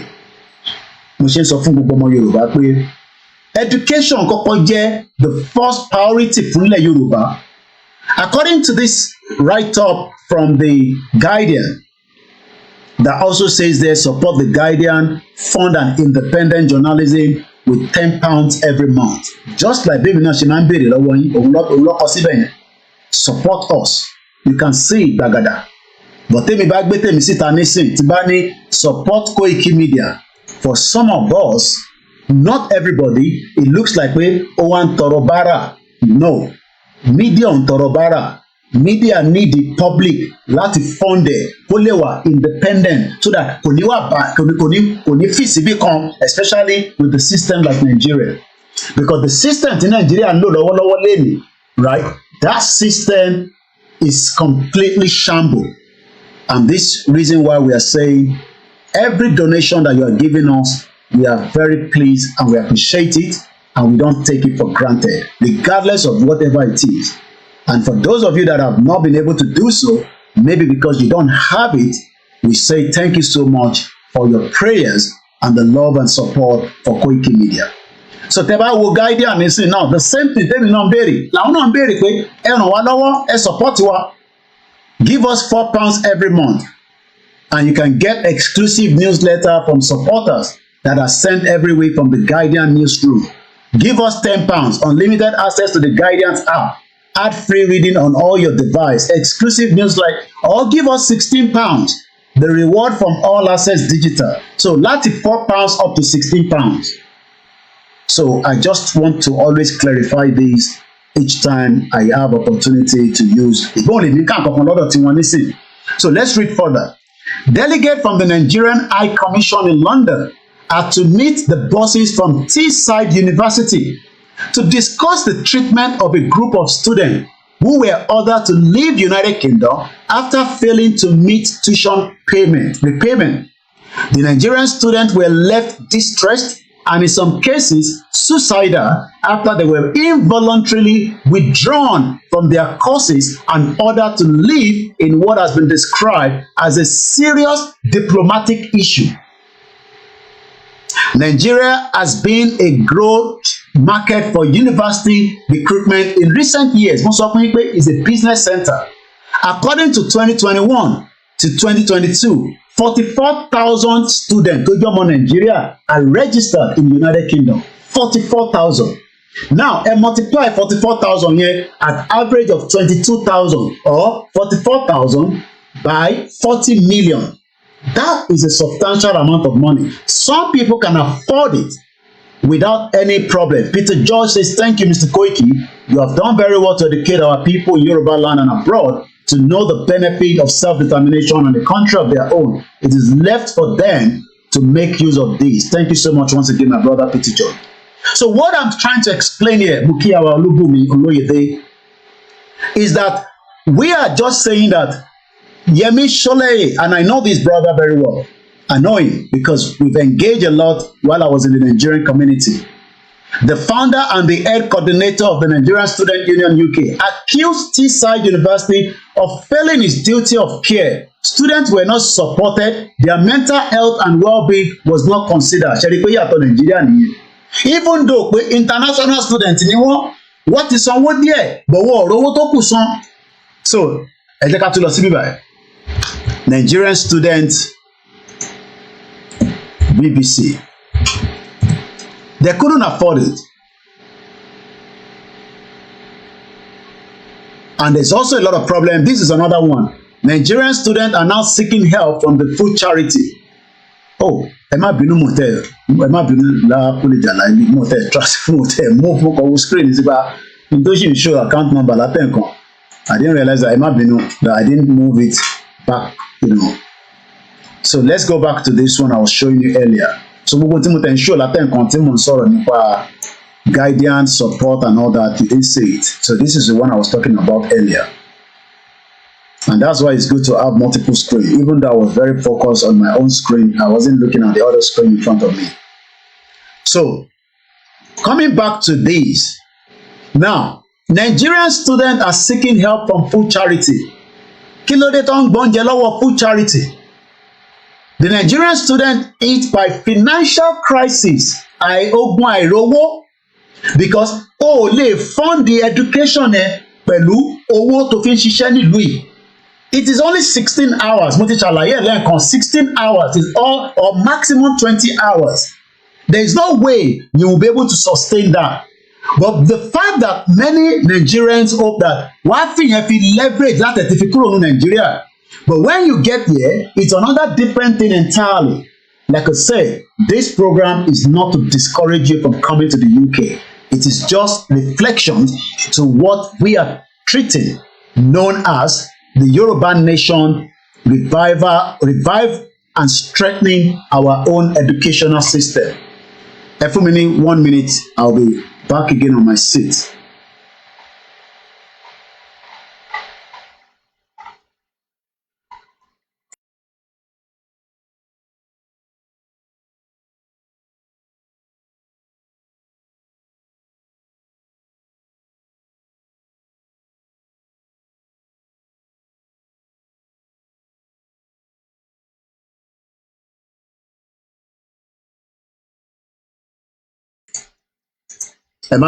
So, what I'm just trying to explain, as usual, is that we are all facing these difficulties.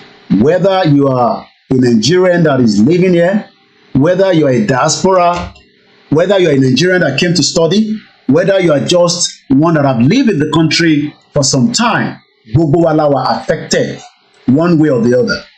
I am affected, you are affected. I have been affected because the opportunity láti lè lọ because it was expensive. I couldn't afford it. So you tell you afford it, they why get stuck. We can't blame you. We blame the country called Nigeria that got you into this mess. So whether you support the dissolution of Nigeria or not, you have left Nigeria and you have now become financial crisis that you have to seek food from the charity shop. Nigerian students hit by a financial crisis make up the majority of clients at the food charity, his manager has said.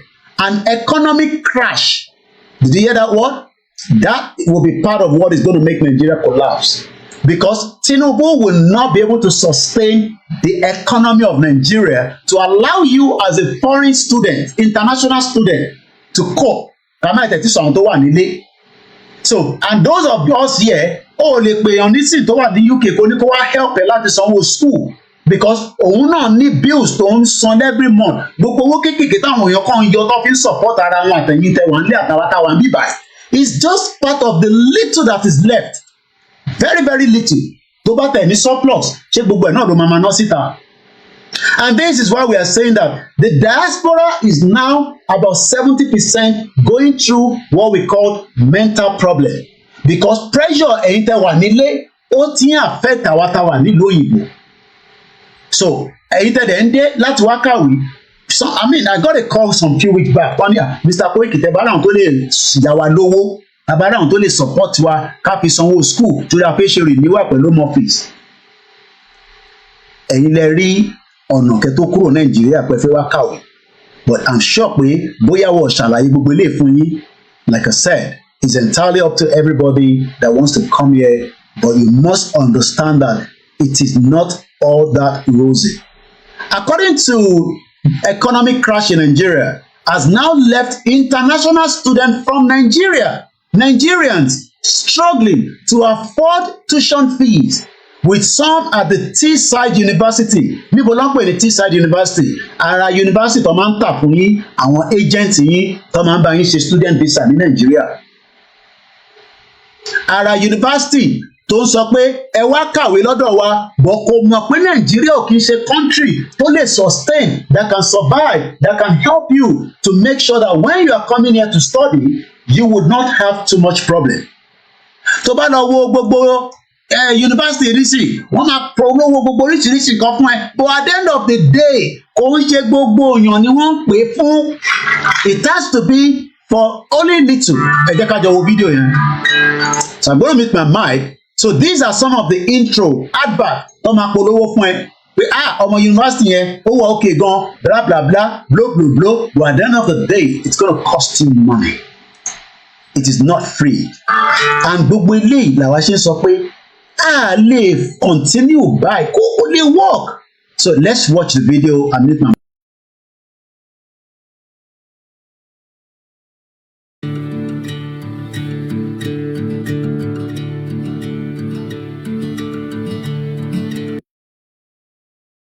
And even do my own voiceover. So what you're watching right now is just part of the University of Teesside University, one of their campuses. Yes, it's very good. It looks very, ìwọ náà lè rí environment kò ní olùwákàwé níbẹ̀. Wọ́n ṣe media, wọ́n ṣe journalism, wọ́n ṣe, 3 modern, everything you can think of.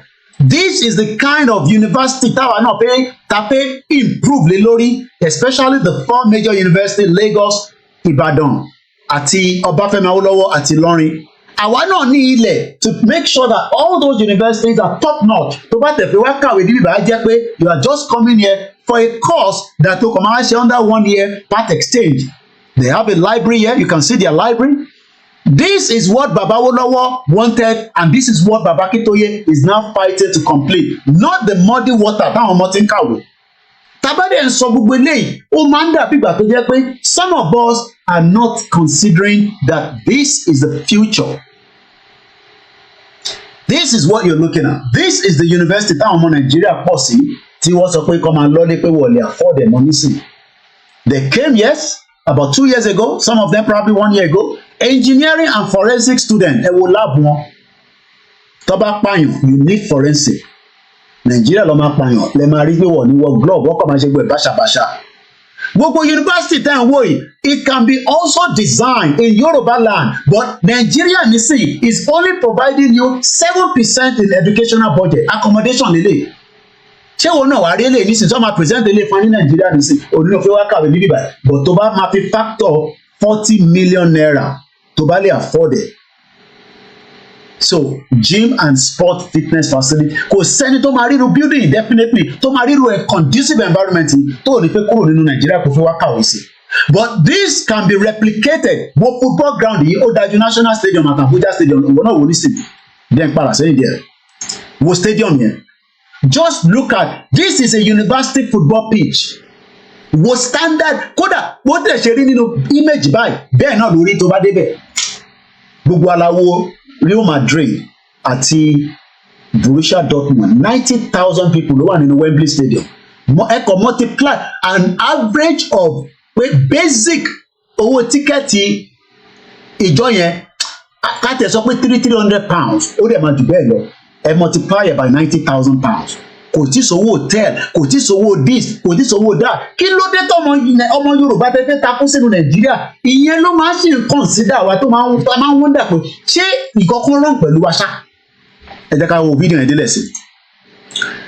Gbogbo eléyìí social science, humanity, law, business students spend their time here at Caledon. Wọ́n ti wá ṣe gbogbo building yẹn student life building. But unfortunately, àwọn ọmọ Nàìjíríà ò lè afford ẹ̀ mọ́ because exchange rate ti affect wọn tó bá tẹ̀ fi ṣẹ́wó wá láti ilé. This is the business school. All this then read will also mean that it has to be maintained to the highest standard. If truly Yoruba people ẹwà accommodation kẹwàá compare accommodation yìí kí a bá lọ wo ẹ rántí àwọn accommodation tá a máa ń rí ẹ̀yin tẹ́ wà lórí MixLR. I can tell you now that we are live on the MixLR. If you want to join that platform, it will be good for you. You can do so right now. Ẹ jẹ́ ká lọ wo student accommodation. Nigeria University. Well, the private university as well, it is not up to standard. If you can ṣe pa ọmọ kan láìpẹ́, I'm sure you all remember some of those student accommodation in Nigeria University.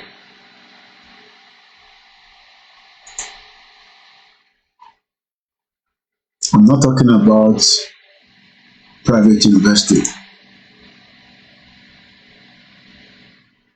No. Pros and cons of staying off the campus, not that one.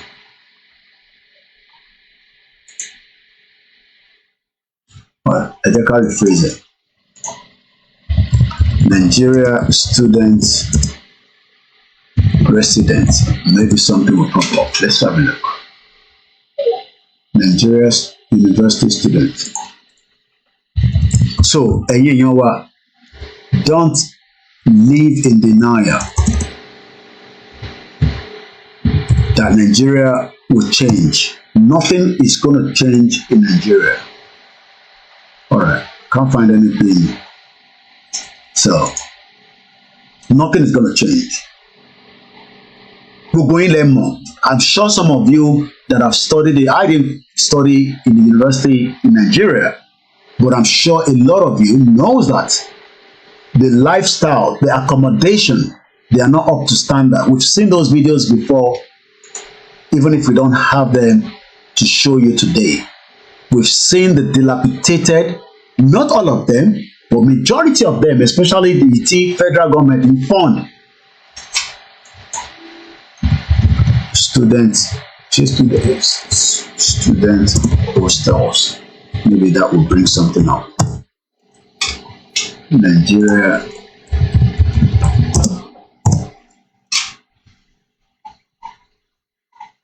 We've seen the Unilag. We've seen the àìmọye àwọn tí wọ́n máa ń pọ̀ nínú ilé. You can look at it. Bó ṣe wà lélẹ́yìn kò ń ṣe pé wọ́n make it up o. These are true images. And I think let's open this up.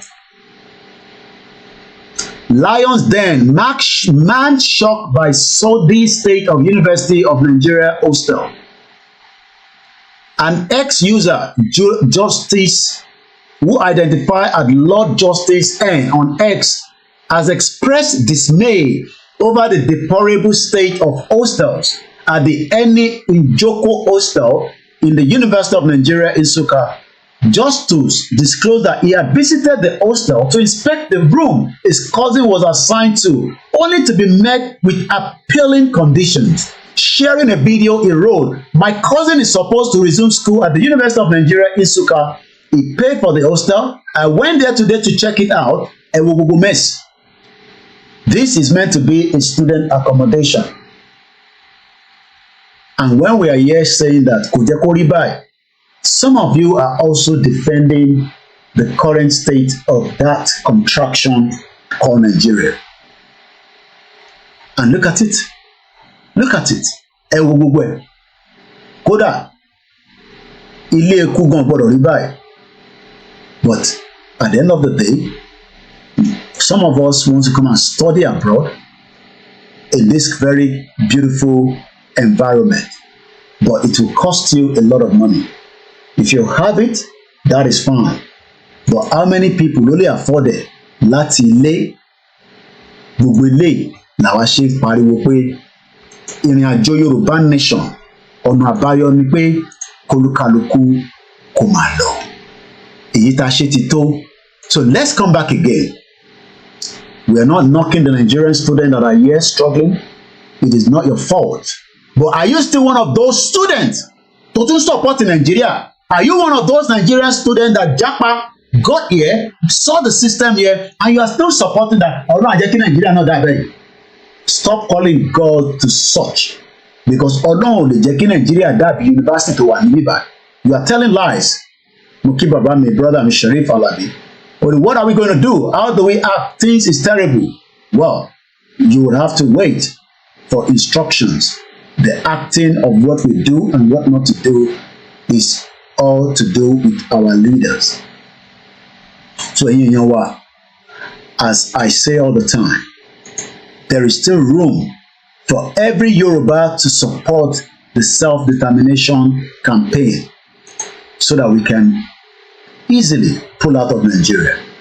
Let's watch this, and I come back again in just about a few minutes. That's all. But there seems to be some confusion in Yoruba land. I see that maybe perhaps the generality of the people do not feel as passionate about self-determination. And secondly, there is all kinds of positions. Afenifere is talking about restructuring. You are talking about self-determination. You don't know this. You don't know the nature of the Yoruba society. You don't. Most of the young people, and they are the majority in Yoruba land, want the self-determination of their Yoruba nation. That's the truth of the matter. That's what is keeping the movement going. And they are also doing so in the diaspora.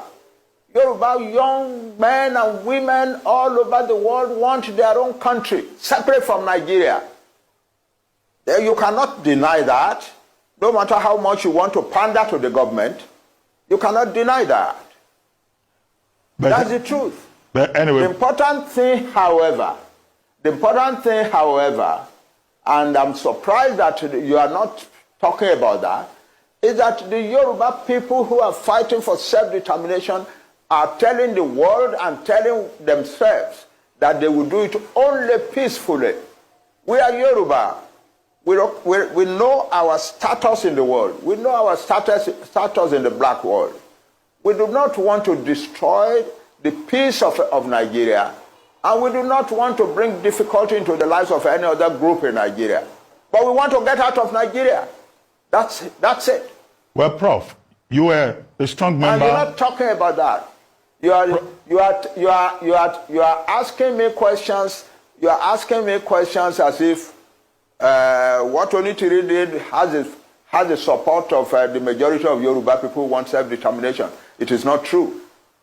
Well, Prof, she has a small minority of a section that is ready to do illegalities. A year ago, they went and attacked a radio station in Ibadan, and so on. Now this year, they are attacking the entire government of Ibadan, and so on. No, but we have never sent anybody to go and do that, and we do not support it or encourage it. Prof, and we think it is criminal. Prof, and so if they get punished for their criminality, we have no objection to that. Prof, you are a strong member. You cannot, because of them, generalize opposition to self-determination. You cannot. Well, Prof, you are a strong member of the Unity Party of Nigeria, also a very strong member of Afenifere. Afenifere is talking about restructuring. You are now talking about self-determination. What is the difference, in these two ideological positions? Our fathers in Afenifere are doing the right thing, talking about restructuring, so that we can go back and live our own life the way we used to live it prosperously. They're doing the right thing. There is nothing wrong with that. But we, another group of people, larger in number than they, are now saying, no, self-determination is the answer, not restructuring. Why? Because when you restructure, you are still in Nigeria. The people who are coming and disrupting your life and destroying your farms and killing your women and raping your mothers and daughters and so on are still Nigerians. They still have a right to come to Nigeria. The only final solution to that is to separate, so that you have a separate Yoruba country where we can make our own laws and so on, to which we admit only people we want to admit. So nobody can claim that they have a right to come to our land. They don't have such a. But as long as we are in Nigeria, no matter what restructuring is done, they still have the right to come to our land and do the things that we are doing. Nobody is talking about the fact that most Yoruba farmers have been driven from their farms, I am not hearing that. I'm hearing only about government. I'm not hearing about people.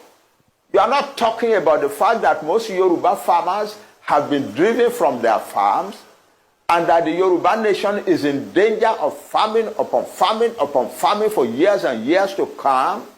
You are not talking of the fact that the Fulani declared war on Nigeria on the 24th of January and 26th of January and said that Tinubu is not our president.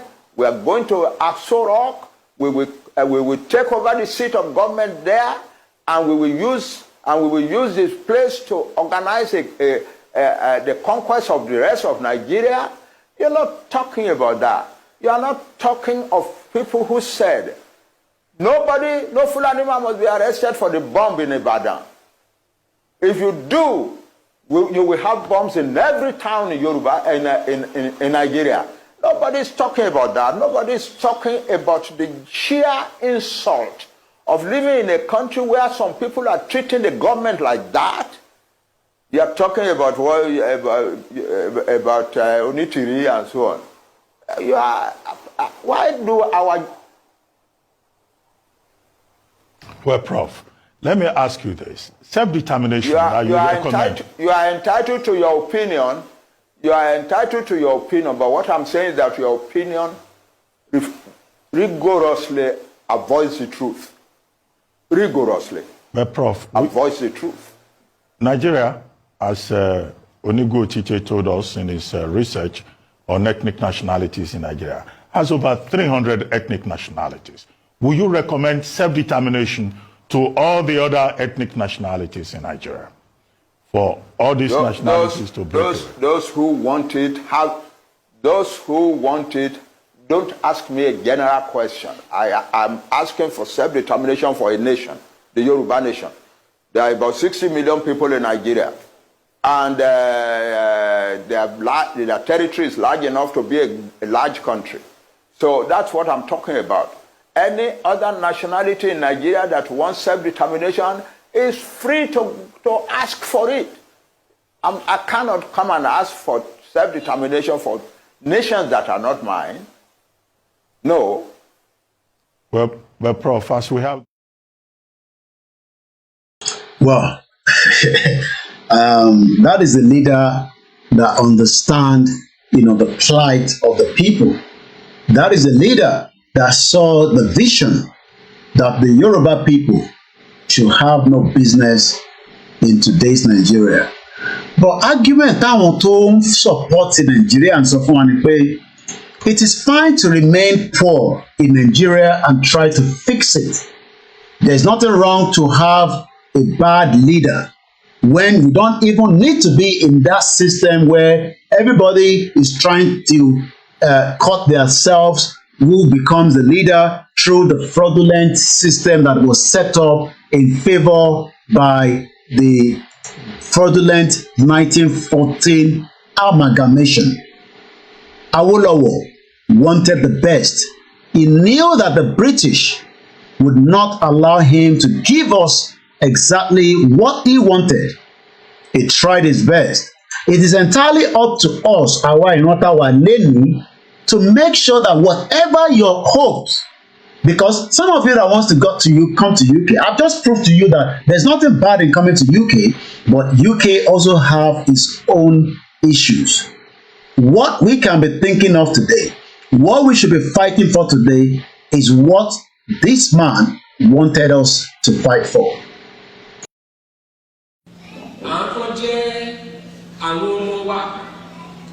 Tí wọ́n ní iṣẹ́ dáadáa lọ́wọ́ tó jẹ́ pé inú wa sì dùn wípé Ọlọ́run bùkún ọ̀pọ̀lọpọ̀ wọn ti bá ọkàn wọn dá májẹ̀mú wípé ní agbára Ọlọ́run by 2000 AD òmìnira máa dé fúnlẹ̀ káàrọ̀ òmìnira. Èmi sì mọ̀ dájú wípé Ọlọ́run Oòduà, Ọlọ́run Ọ̀rànmíyàn, Ọlọ́run Ọbáfẹ́mi Awólọ́wọ̀, Ọlọ́run Adékúnlé Ajáṣin á mú wa dé ilẹ̀ tuntun náà níbi tí ẹ̀gbin ìyà àti ìrẹ́jẹ kò ní sí fún ọmọ káàárọ̀ òjíire mọ́. Tàbá ń sọ̀rọ̀ nípa ilẹ̀ ìlérí tí a fẹ́ lọ yìí. Àwọn tí ọ̀rọ̀ òye wọ́n máa kù bí egbére.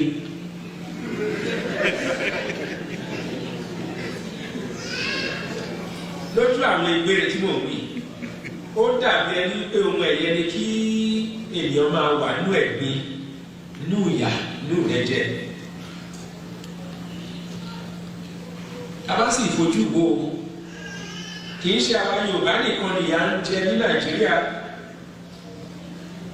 Bí Yorùbá ti bọ̀ wọ́n ní àrùn tó ń ṣe ojì náà ló ń ṣọ̀ọ́dún. Ohun tó ń ṣe Abọ́yadé ń kọ́ o.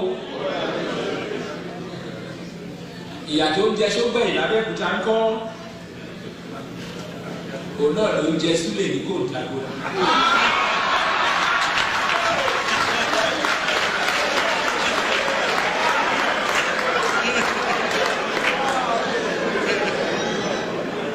Èmi tó bá pa bàbá wà ní Adó-Èkìtì kọ́ tí ó yàtọ̀ sí èyí tó pa Ìkejùkù ní Abakaliki.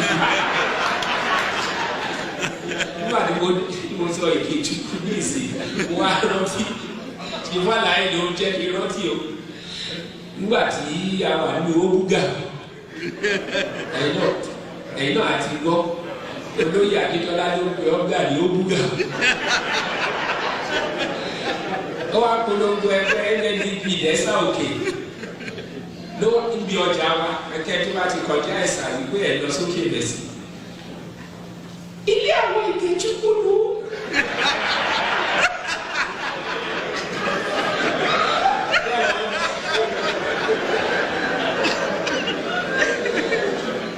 Jẹ́bọ̀ àwọn aláìsí action group àti NCNC àwa ni ọgbà àgbà yẹn ló bá kúkú mú ìdí àti túkú ló bá pa ọ́.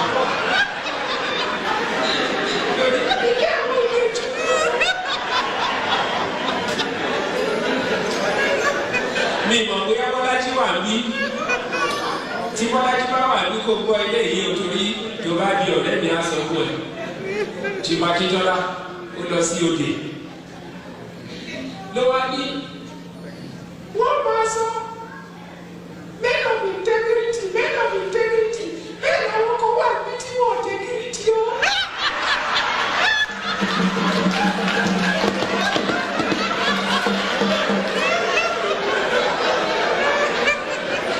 Bọ́lá tí ṣe o ti gbọ́ ṣùgbọ́n yẹn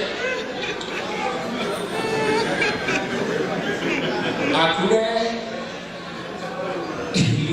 ìlú àwọn olú àti fásọ̀rọ̀ tí ilé ìtúsẹ̀lẹ̀ Chief Akíntọ́lá ló ṣe campaign. Gbogbo ẹni ọmọ òsì kó náwó sókè o. Gbogbo wọn náwó sókè. Gbogbo ẹni ọmọ òsì kó náwó sókè. Gbogbo wọn ọwọ́ ni mo ti ń bọ̀ ní mo rẹ́ ní ajá sí. And may so continue to rest in peace. Bí a ti ṣe ń bá ètò yẹn lọ nínú ìdánilẹ́kọ̀ọ́ ti ọ̀sán yìí ni pé ìran Yorùbá àti Nàìjíríà kò ní nǹkan kan tó jọra wọn.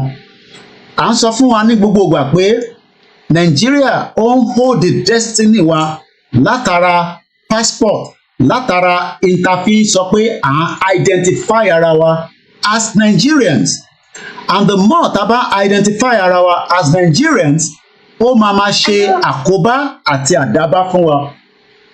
Whether you are rich, whether you are educated up to PhD, you will all be affected. The next video, we talked about it in the morning, but we couldn't show it. We just played the soundtrack. This time around, I will play the video so that we can be able to ask ourselves that can we truly continue in this direction, or should we say enough is enough? Àtẹni tó kàwé láàrin wa, you will be affected when you traveled out of Nigeria. Ẹni tó kàwé láàrin wa, you will be affected while you are in Nigeria, because that word Nigeria has become a demonic to affect gbogbo wa after Lugard and Flora Shaw decided on behalf of the British to create this entity that has brought us to where we are today. We have the room, we have the opportunity to stop it. But as long as a lot of you are in denial that you don't want it to stop, it will affect you, it will affect me, it will affect every single one of us, because that fraudulent amalgamation that the British put together is the major factor, is the major reason why we are all struggling as Yoruba people. Once again, thank you so much, Peter Pan. I think they eliminated this our Baba because of this message. How I wish this Baba, that is the late Uncle Bola Ige, is around now. The Alale of Yoruba land, Agbesun fún Baba yìí. May his soul continue to rest in peace. Mokiyami Olushola Fatuashe. Like I said, gbogbo wa pátápátá, we have been badly affected. Mokiyawa Idris Abimbola Olami Arowolo Mokiyi. We have been badly affected. Mokiyente ṣe darapọ̀ mọ́ wa lórí Mixlr. Let's watch the next video and you will see the pain ní ara bàbá yìí pé kí la ẹ̀ṣẹ̀ wógán ńlá ṣe to warrant this very sad situation tó fi di pé ẹni tó lówó tó lè afford láti travel àtẹni tó lówó, everybody has been put in the same bracket because nobody knows who you are. Because the longer tó bá ṣì ń lo Nigerian passport, like many of us that are still using the Nigerian passport, because some of us don't have the British and American passport, and you tell me you're lucky to have it. But the majority of us that still travel with the Nigerian passport, this is what we go through. I have experienced it multiple times, even before Yoruba Nation. The moment you travel with the Nigerian passport, you will likely to go through a lot. Mokiyawa Mofoluwake Ekabo sórí ètò náà. This means that ẹni tó lówó àtẹni tó lówó, you will be affected by the word or the name coined by Lugard. Because what we are all saying is that we will continue to represent Lugard as long as you want Nigeria to be kept. So for many Nigerians that wants to hold on to Nigeria, but you want us to throw away the history of the 13,000 years plus of the Yoruba people and work with the Nigeria that has only been created, that is not even up to some of our great-grandfathers. Àwọn bàbá wa kọ̀ọ̀kan dàgbà ju Nigeria lọ torí Ọlọ́run fún wọn lẹ́mìí gúngùn. Some of them spend up to 120 years. Why then ta ṣe ń force ara wa in Nigeria? Oh, Koiki, don't worry about that. Gbogbo ìgbà yẹn ti lọ. No, kò tí ì lọ. The British, the all other part of the world still want to hold on to their own perspective. And I might be able to show us the video Timothy tọ́jú bọ̀ láti joy. But ẹ jẹ́ ká gbọ́ the next video tí mo fẹ́ play. Ẹ jẹ́ ká jọ wo video tí mo fẹ́ fi wọ̀n wáyìí. Ara àgbà wáyìí, he traveled to a man on a pilgrimage, and on their way they had a stopover níbi tán pè ní Cairo. But ẹ mọ̀ tó ṣẹlẹ̀ sí wọn, ẹ má yẹ kí n sọ fún yín, ẹ jẹ́ ká jọ gbọ́. Mo kí bàbá mi Sun Odu, a jọ wà lórí ètò ní nídàájí. Wọ́n kúkú ti wá di mẹ́mbà wa pé Koiki, bàbá ṣì ń fún ẹ ní $3, $2. I know some of you is like, why should we support him? Kí ló dé tá a gbọ́dọ̀ support Koiki? Iṣẹ́ wo ló ń ṣe tẹ́nìkan ṣe rí? I understand. But the fact that some of you appreciate what we are doing, it is what keeps us going, whether through the financial support or through the ẹlòmíì àpọ̀ ìyá jagun kò send audio lásán sí mi láàárọ̀ ó jẹ́ kó rí mi kó wú kò ń ṣe pé wọ́n fún mi lówó bọ̀ wọ́n fi àdúrà ránṣẹ́ sí mi because àwọn kan àdúrà tẹ́ ń gbà ni pé kó lè mú ohun yìí lọ kóhun yẹn lè máa ta síta ohun yẹn dẹ̀ máa gbọ́dọ̀ jáde torí òun ni lifeline wa pẹ̀lú àwọn tó kù. Èmi sọ fún yín pé èmi ò níbi kankan tèmi lọ. I have served the British for 20 years. Mo ti serve wọn ní gbogbo ọ̀nà. Mo ò tí ì ṣe 5 years kí lẹ ń bínú sí Koiki fún. Kí ni mo ṣe? Ṣé òun nìkan ni? Mo sọ pé mi nìkan. And I've told you that I am not the best. But níwọ̀nba ọba tẹ́lẹ̀dùmarè fún èmi ní kékeré orí màá gbìyànjú. Tí mo tún mọ kọ̀ǹpútà lò tí mo dẹ̀ lè sọ̀rọ̀ Yorùbá mi lè má sound dáadáa but òyìnbó yẹn màá máa jù mọ́ láàrin and I know what to say. Mo mọ bí tí mo lè sọ̀rọ̀ dé tọ́lọ́pàá lè wọnú ilé láàárọ̀ ẹ̀ àbí lọ́sàn-án. Mo mọ̀ òfin ìlú yìí náà but lórí self determination tá a gbé dání it's a right ẹ̀tọ́ ní kò ń ṣe àní kò ń ṣe pé à ń bínú síyàn kankan mo ní àbá ní kankan jà kí ni ṣé mo sọ pé mo bá yàn jà ni. Ibi òun ṣe tiẹ̀ pẹ̀lú APC mi ṣe tèmi pẹ̀lú Yorùbá nation lábẹ́ bàbá Akíntóyè kò mú jà dání àmọ́ ṣé in táwọn ọmọ tiẹ̀ enjoy ní UK ṣé bẹ́ẹ̀ náà lọ ṣe enjoy ẹ̀ ní abúlé yín ṣé kò jẹ́ kábúlé ti dìlú. Mo kíyà mi Ìrètí ẹ káàbọ̀ sórí ètò mo kíyà mi Ọlájíre Kókà mo ní mi ò ní give up. So if that is what is creating some of you to feel that so náà ní gbọ́ ni àwa náà ní gbà fún ẹ àjọ máa mú kan lẹ̀ ní kọta Yorùbá nation àjọ máa mú kan lẹ̀ gidi ni kò èmi ò dẹnu pé mo ní kankan bọ̀ mo gbójúlé ọba Elédùmarè àti Jésù Kristi àti ànábì Muhammad sallallahu alayhi wa sallam bọ̀ lórí Yorùbá nation yìí àjọ máa mú kan lẹ̀ dé nílẹ̀ ni o lórí Yorùbá nation yìí a máa mú kan lẹ̀ gidi nítorí pé ẹnu tẹ́mi fi ń sọ̀rọ̀ yìí ó máa dún ta lójoojúmọ́ ìgbà tí wọ́n bá ti sùn yẹn ìgbà ilẹ̀ mímọ́ dìde ìgbà ilẹ̀ mímọ́ máa jí èmi pé Koiki dìde lọ sọ̀rọ̀ àwọn kan tó rí mi lóru wọn ní Koiki ò sùn ni ìgbà tẹ́yìn rò pé mo ò sùn yẹn mi ti sùn because our people needs to be liberated from the shackles of the demons tó kó wa sínú ẹ̀ because kò ń ṣe àwọn tó wà Nàìjíríà nìkan là ń bá tayò àwọn tó wà níta tó jẹ́ àgbáyé àwọn gbogbo ní demons tó fi jẹ́ ká lọ tó fẹ́ ká máa wá ní 44,000 Nigerians kó wá kàwé ní UK ṣé UK yẹn wá gẹ́gẹ́ bí kíni I prefer pé kí n lọ kàwé ní north tó bá yẹ pé north wà secure tó dẹ̀ máa fún mi ní quality education mo prefer kí n lọ kàwé nílẹ̀ Igbo tó bá máa fún mi ní quality education ṣé dandan ni ká gbọ́dọ̀ wá sí UK ni ẹ jẹ́ ká mú kan lẹ̀ náà a dẹ̀ ń sọ fún yín pé kò jẹ́ kó rí bẹ́ẹ̀ ẹ wá ń takò wá pé nítorí ta gbé dání ẹ wá èmi ò ní gbà fún yín o mo ń sọ fún yín nísìnyí èmi ò ní gbà o ẹlòmíì lè sọ pé wọn ò ṣe mọ́ láyé kò ní jáde lẹ́nu mi kí n sọ pé ó sú mi mo ti gbọ́ táwọn kan ti sọ pé mo àníṣe mọ́ kò ń ṣe lẹ́nu ti Koikimedia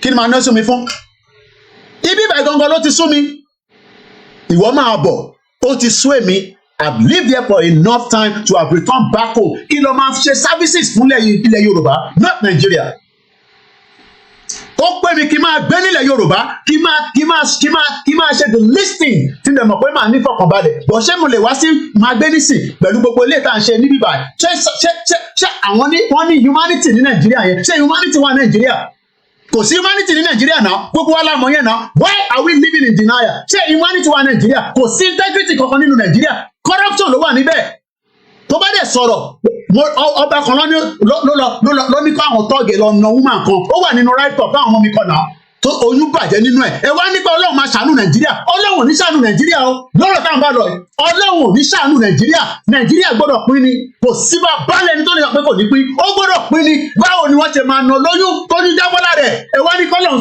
kó ṣe dáadáa sí Nàìjíríà Ọlọ́run ò ní ṣe dáadáa sí Nàìjíríà gbogbo pásítọ̀ tó bá ń gbàdúrà pé kọ́lọ́run ṣe dáadáa sí Nàìjíríà Ọlọ́run ò ní dá yín lóhùn mọ́ àdúrà yóò ní gbà mọ́ láṣẹ Èdùmàrè gbogbo ẹni tó bá ń sọ pé Nàìjíríà sì máa exist Ọlọ́run ní gbàdúrà yín mọ́ nítorí pé ìkàlẹ̀ ń ṣe.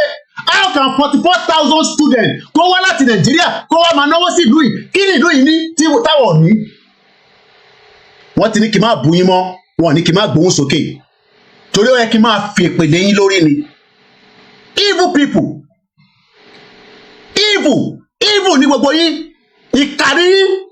Ìwọ ń gbádùn nílùú òyìnbó oníkàwọn kan máa gbàdúrà sí Jésù Kristi. You are evil nìyẹn, ìkà nìyẹn. Ọlọ́run dẹ̀ máa dájọ́ fún gbogbo wa. Gbogbo wa pátápátá lọ́lọ́ máa dájọ́ fún. Tó bá jẹ́ pé àwa là ń ṣe bí ni pé kí ìran Yorùbá kó dúró àbẹ́yìn là ń ṣe bí ni Ọlọ́run ṣe dájọ́ fún gbogbo wa. Gbogbo wa pátá lọ́lọ́ máa ti dájọ́ fún. Ó kù díẹ̀. Mo ní ó kù díẹ̀. Ẹ jẹ́ kí bàbá Akíntóyè máa tó lọ. Ó kù díẹ̀ ni mo sọ fún yín. Ó kù díẹ̀ ni mo sọ fún yín. Ó kù díẹ̀ ni mo sọ fún gbogbo yín. Ọlọ́run àbá alọ́rẹ̀ Ìgbòho alọ́rẹ̀ ẹ̀mí ẹ̀ alọ́rẹ̀ ẹ̀mí gbogbo wa. Ẹlẹ́dẹ̀ apariwo àdọ́yọ̀ àdébi tá à ń lọ lágbára Jésù Kristi. Mo sọ fún yín èmi ò ń ṣe gbogbo àwọn mídíà tó kú o. Mo ń bọ̀ nílé ni mo sọ fún yín. Ifá ò tí confam, babaláwo ò tí confam, Jésù ò tí confam, ànábì ò tí confam. Tó bá confam mo ń bọ̀ nílé kò sí nǹkan tẹ́ máa ṣe èmi àti Ìgbòho ń bọ̀ nílé. Kò sí nǹkan tẹ́ máa ṣe fún gbogbo wa. Ilẹ̀ wa ní àwa lá nílẹ̀. Kò sí nǹkan tẹ́ máa ṣe fún gbogbo wa. Ẹ̀yin dẹ̀ lẹ máa kú, àwa máa yè. Ẹ̀yin lẹ máa kú, àwa máa yè. Torí ìkànnì yín, ìkànnì gbogbo ẹ̀yin olóṣèlú. Ìkànnì yín mo rí dínà tó ń ṣe yàfàlà ní Dubai. Ṣé owó ẹ̀ ló fi ń ṣe yàfàlà yẹn ní Dubai? Àwọn ọmọ Kogi ẹ̀dẹ̀ máa gbé mi. Ṣé owó dínà màláyè ló fi ń ṣe yàfàlà ní Dubai? Tó ń gun Rolls Royce tó tẹ̀ sí wa lójú. Àwọn workers nìyẹn nísìn ẹ̀ ń sọ 33,000 fún wọn. Owó kíni? Owó ẹ̀kọ́ àbí owó mọ́ínmọ́ín? Evil ẹ máa ṣe patí ẹ̀ ń tẹ̀ sí wa lójú. Ó kù díẹ̀ ẹ jẹ́ ń dé mọ́ bẹ́ẹ̀. Ó kù díẹ̀ ni mo sọ. Díẹ̀ ló kù. Díẹ̀ yẹn lè tó ọdún kan ó lè má tó bẹ́ẹ̀. Bọ̀ ọ̀rọ̀ tó ń bẹ nílẹ̀ yìí àwọn oníṣẹ́ àwọn Afẹ́nifẹ́re mo ti sọ fún yín. Àwọn kì í ṣafẹ́nifẹ́re self-determination lábẹ́ bàbá Akíntóyè lágbẹ́dání. We are not Afẹ́nifẹ́re, we are self-determination. Ẹ̀tọ́ wa ní ẹgbọ́n fídíò tí mo fẹ́ play ẹ sunkún bàbá tó lówó tó wá ń disrespect ní Cairo. Tẹ bá dẹ̀ sọ fún bàbá yìí pé ẹ wá jẹ́ ká jọ mú Yorùbá nation dání wọ́n á ní bí a Jésù ní ká máa ti sọ̀rọ̀ ẹ̀. Ẹ wo bó ṣe disrespect bàbá yìí ẹ jájọ gbọ́ fídíò yẹn mò ń bọ̀.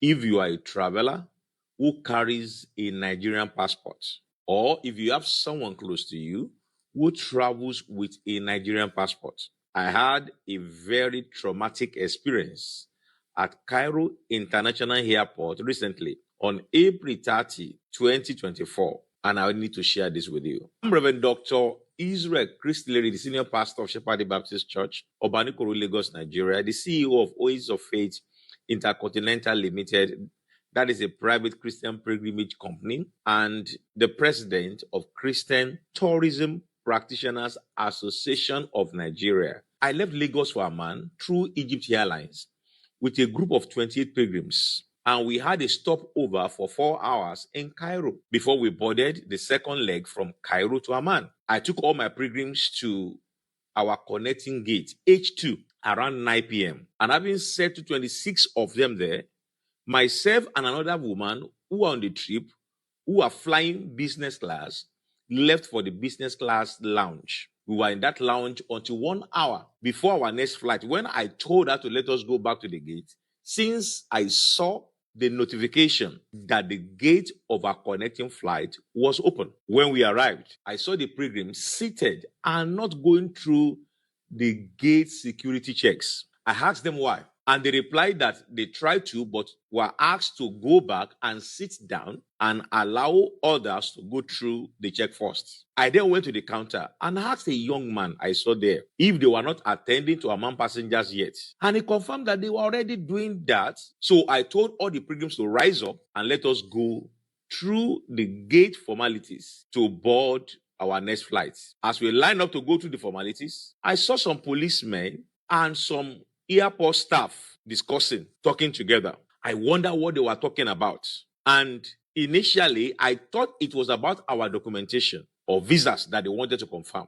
After a little time, I was told to step aside and allow others to go through the security check. At that time, I knew we could do our own security check easily. That means myself and the other woman. So I told her to wait for me while others can go through their security check. Some policemen then asked me to follow them to their office. At this time, I still assumed it had to do with our documentation. So I brought all the documents relating to our trip and asked the woman to wait until I returned to the gate. They then took me to the office of the head of the police of the airport, and 3 police officers entered with me while about 12 others were outside looking at us through the door, which was left open. Then the chief police officer asked me if I knew what offense I had committed. I wondered what the offense was and replied I had not committed any offense. Then they brought a man in as an interpreter who told me in English language that a lady had just accused me of sexual assault and the punishment was jail and I should be ready to go to jail. My first comments were, who, where, when, and how? Then they pointed to a lady who decided to hide her face behind another lady.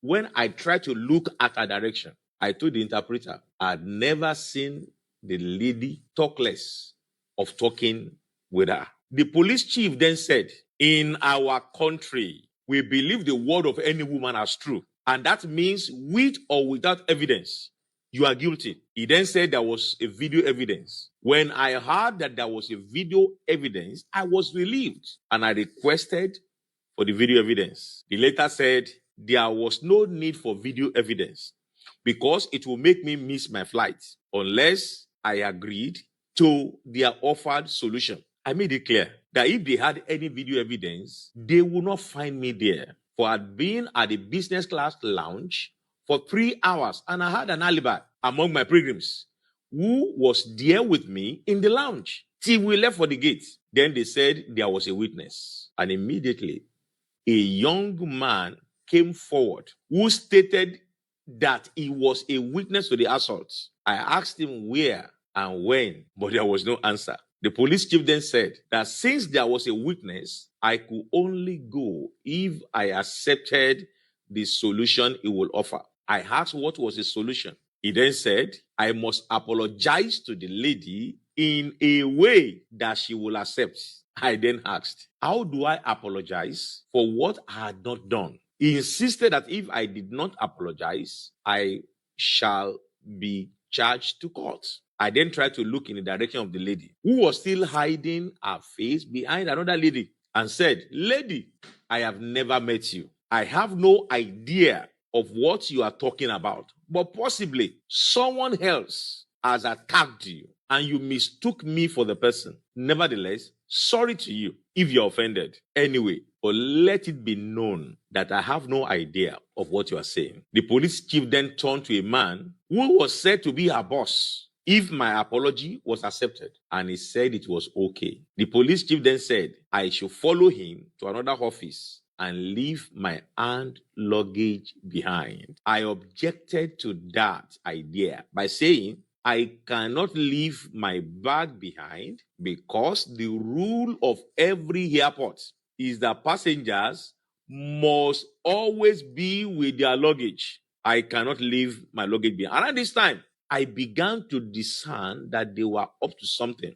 They were trying to look for every means to set me up. When we got to the other office, I was asked to wait outside. When the police chief and other officers entered, at this time, I told myself that if these people succeeded, there was no way to free myself. I was totally isolated from my pilgrims, who were supposed to be boarding the next flight. And I could not understand their conversation, which they were making in Arabic. I then picked up my phone, pressed the record button, and kept the phone back in my pocket. At least that will be my only evidence in the future. After a while, I was invited into the office and I was asked to come and sign a document they had prepared in Arabic. I refused to sign because I told them I did not know what they had written. That would be stupid of me as an educated person.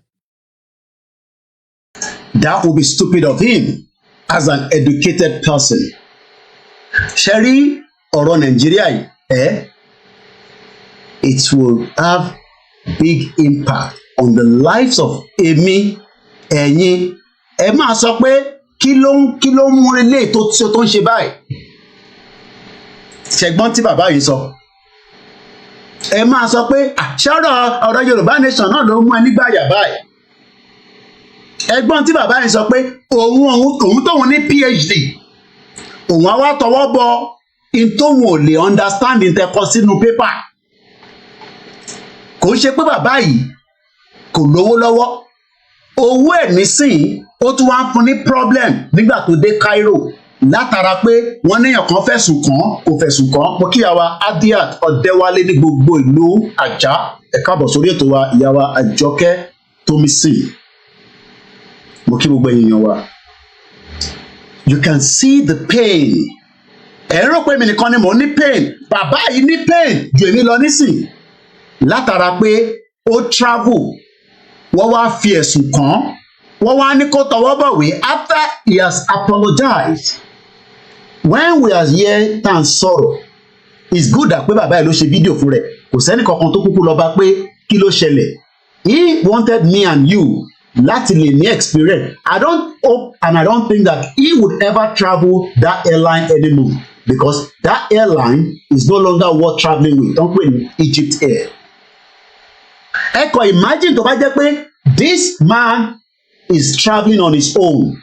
He was traveling with 28 other people. Ìtòkórí ẹ̀yọ nìyẹn. And this is why we are concerned. Ẹ dá gbọ́ the final part tó kù. Just a little bit, then we move on to the. They said, if I did not sign, I will go to jail. They said it does not matter, that what they actually wrote was just a settlement. And I still said no. To the glory of God, I have spent over 25 years of my life studying up to PhD level. Did you hear that? 25 years ló ti fi kàwé up to PhD. Àwọn tó jẹ́ àwọn àràbò burúkú tó yẹ pé they are so wicked, especially gbogbo àwọn ọ̀nà ìlú yẹn. Wọ́n wá ní kí ẹni tó ní PhD tó ti ń travel tó mọ understanding consequence pé n tó fẹ́ sign tó mọ̀. Ìyẹn la ṣe ń sọ pé ta ló sign ní amalgamation. Ṣẹ̀rí pé ọ̀rọ̀ yẹn link ara wọn. Àwọn wo ló sign this fraudulent amalgamation tó kó wa sínú yọ́yọ́ àti inú ìdààmú tá a fi ń pariwo mọ́ra wa báyìí? Who are those behind the fraudulent amalgamation? Àwọn wo ló dá problem yìí sílẹ̀ tó wá affect olówó, mẹ̀kúnnù, tálákà, àtẹni tó rí jẹ, àtẹni tó rí jẹ? Who signed this amalgamation? What was the purpose behind it? Ṣé fún purpose fún ilé ayé wa pé kó lè dání àbí fún purpose ẹlòmíì? A dẹ̀ ń sọ pé ọ̀nà àbáyọ òun ni pé ọ̀rọ̀ yóò ṣe restructure mọ́ ẹni ó máa restructure ẹja gbọ́n tẹ́gbọ́n mi sọ mi. Impediment to Yoruba development is the impediment to Oodua development. Without Nigeria, we won't be where we are. Bear with me, there is a bit of issue with the audio. Remember. 1962, we were far ahead of South Korea and North Korea. We were far ahead of China even. We had television before France. We had radio before South Africa. Now look at what we are today. I think it's a shame that even any impediment to Yoruba development is the impediment to Oodua development. Without Nigeria, we won't be where we are. 1962, we were far ahead of South Korea and North Korea. We were far ahead of China even. We had television before France. We had radio before South Africa. Now look at what we are today. I think it's a shame that even any Yoruba man can be talking about restructuring at this point in time. What are we restructuring? This country that is already shot to pieces? I don't think that's what we want. But they are always talking about giving Nigeria a chance. The process of Yoruba with Nigeria has come to an end. Like somebody is saying on the thread with Mr. Koiki, Mr. Jimoh Razak, that shows that how many innocent Nigeria ló wà ní prison ní Cairo látara pé èèyàn kan wò wọ́n òfin tí wọ́n rẹ̀ ni pé ẹni tó bá wù ẹ́ àbí ẹni tó bá wò wọ́n ń gbé ẹ lọ nìyẹn ṣèbí torí pé bàbá yìí tẹ̀ láwọn èèyàn because at the end of the conversation he was able to tell us what saved him kákọ̀ gbọ́ díẹ̀ sí because I want to move. I cannot sign what I do not know. The police chief then got angry and shouted me down and said, "You will miss your flight." And I can tell you that he didn't miss his flight. He was lucky. The rest of the group tó jọ ń travel came to rescue him. Ìyẹn ni bàbá Akíntóyè ṣe ń sọ fún Tinubu pé ó ṣe jẹ́ ká tútù kìíní yẹ̀wò ká jọ gbé yẹ̀wò pé ọ̀rọ̀ Nàìjíríà èní ló ti pé ó kù 11 days till we hope that Tinubu will respect the letter láti ṣe kíni láti jẹ́ kó negotiate pẹ̀lú wa. But tó bá negotiate what next? Àwọn èèyàn ti ń béèrè àwọn kan ní ká jáde fún rally ká jáde tán àwọn kan ní no ká bí ká tún kọ lẹ́tà sílẹ̀ nǹkan sí. All these are the issues.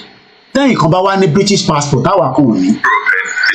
Tẹ́yìn kan ní British passport torí pé wá ní British passport yẹn. What about àwa tá ní British passport? Àwọn British gan ti ń complain. The next video tí mo fẹ́ play over 198,000 people ló ti wò. Ó ti pẹ́ tí mo ti wo fídíò yìí. Mo wá tọ́jú link yẹn sínú notepad mi lórí iPad lórí iPhone mi. Ìjọ́kíjọ́ tí bá ti ní time màá play. Ó wá sequence ọ̀rọ̀ tá a ṣe ń bá lọ nípa education àti history. Mo kí Mr. S.A. Ẹ ṣé gan ni bàbá wa Sun Odu. Wọ́n ní Nigeria cannot save our youth taking calls. Mo get àárín yẹn. Let me say this again. We should all be concerned, regardless of your take. The present day Nigeria is not holding. The center to collapse. But ọ̀pọ̀lọpọ̀ fẹ́ accept the center to collapse. The center has collapsed. Ṣẹ́rí fídíò tí mo fẹ́ play ó gùn díẹ̀. It's about almost 40 minutes. But màá jump láàrin méjì ẹ̀. Ìtarakùnrin ń bèrè ni pé is this England? Isn't it? Pé ṣé England ṣì ní bíbáyìí? Because England yìí ti ń transform. 3 weeks ago ní fídíò yìí jáde 198,000 people ló ti wò. Ẹ jẹ́ káwa náà gbọ́ díẹ̀ náà ẹ̀. Ó máa lọ láti ibìkan sí ibìkan. Ó ń show bí the demographic area of England pé ṣé England pé ṣé inú England la ṣì wà ṣá àbí pé kò ń ṣe pé a ti wà ní India àbí Pakistan àbí Africa with the amount of people that are currently living as foreigners now in the United Kingdom. And when I mean foreigners, 4th, 3rd, 5th generation. Rishi Sunak ìyẹn Prime Minister wa that least for now ó máa wọlé kò ní wọlé ìyẹn kù sí July 4th bí a máa lé lọ ní ó máa dúró ní. Òun fúnra rẹ̀ ọmọ tí a lè sọ pé ó wá láti Asia. Éèjì tẹ́ ń rí éèjì arákùnrin éèjì tí ìwọ náà tó jẹ́ ọmọ Nàìjíríà tó pèrè ní Nàìjíríà 44 years old ni Rishi Sunak. He was born in 1980 ní May 12 ọmọ Taros ni just some few more days before my birthday. Month kan náà lè máa tiẹ̀.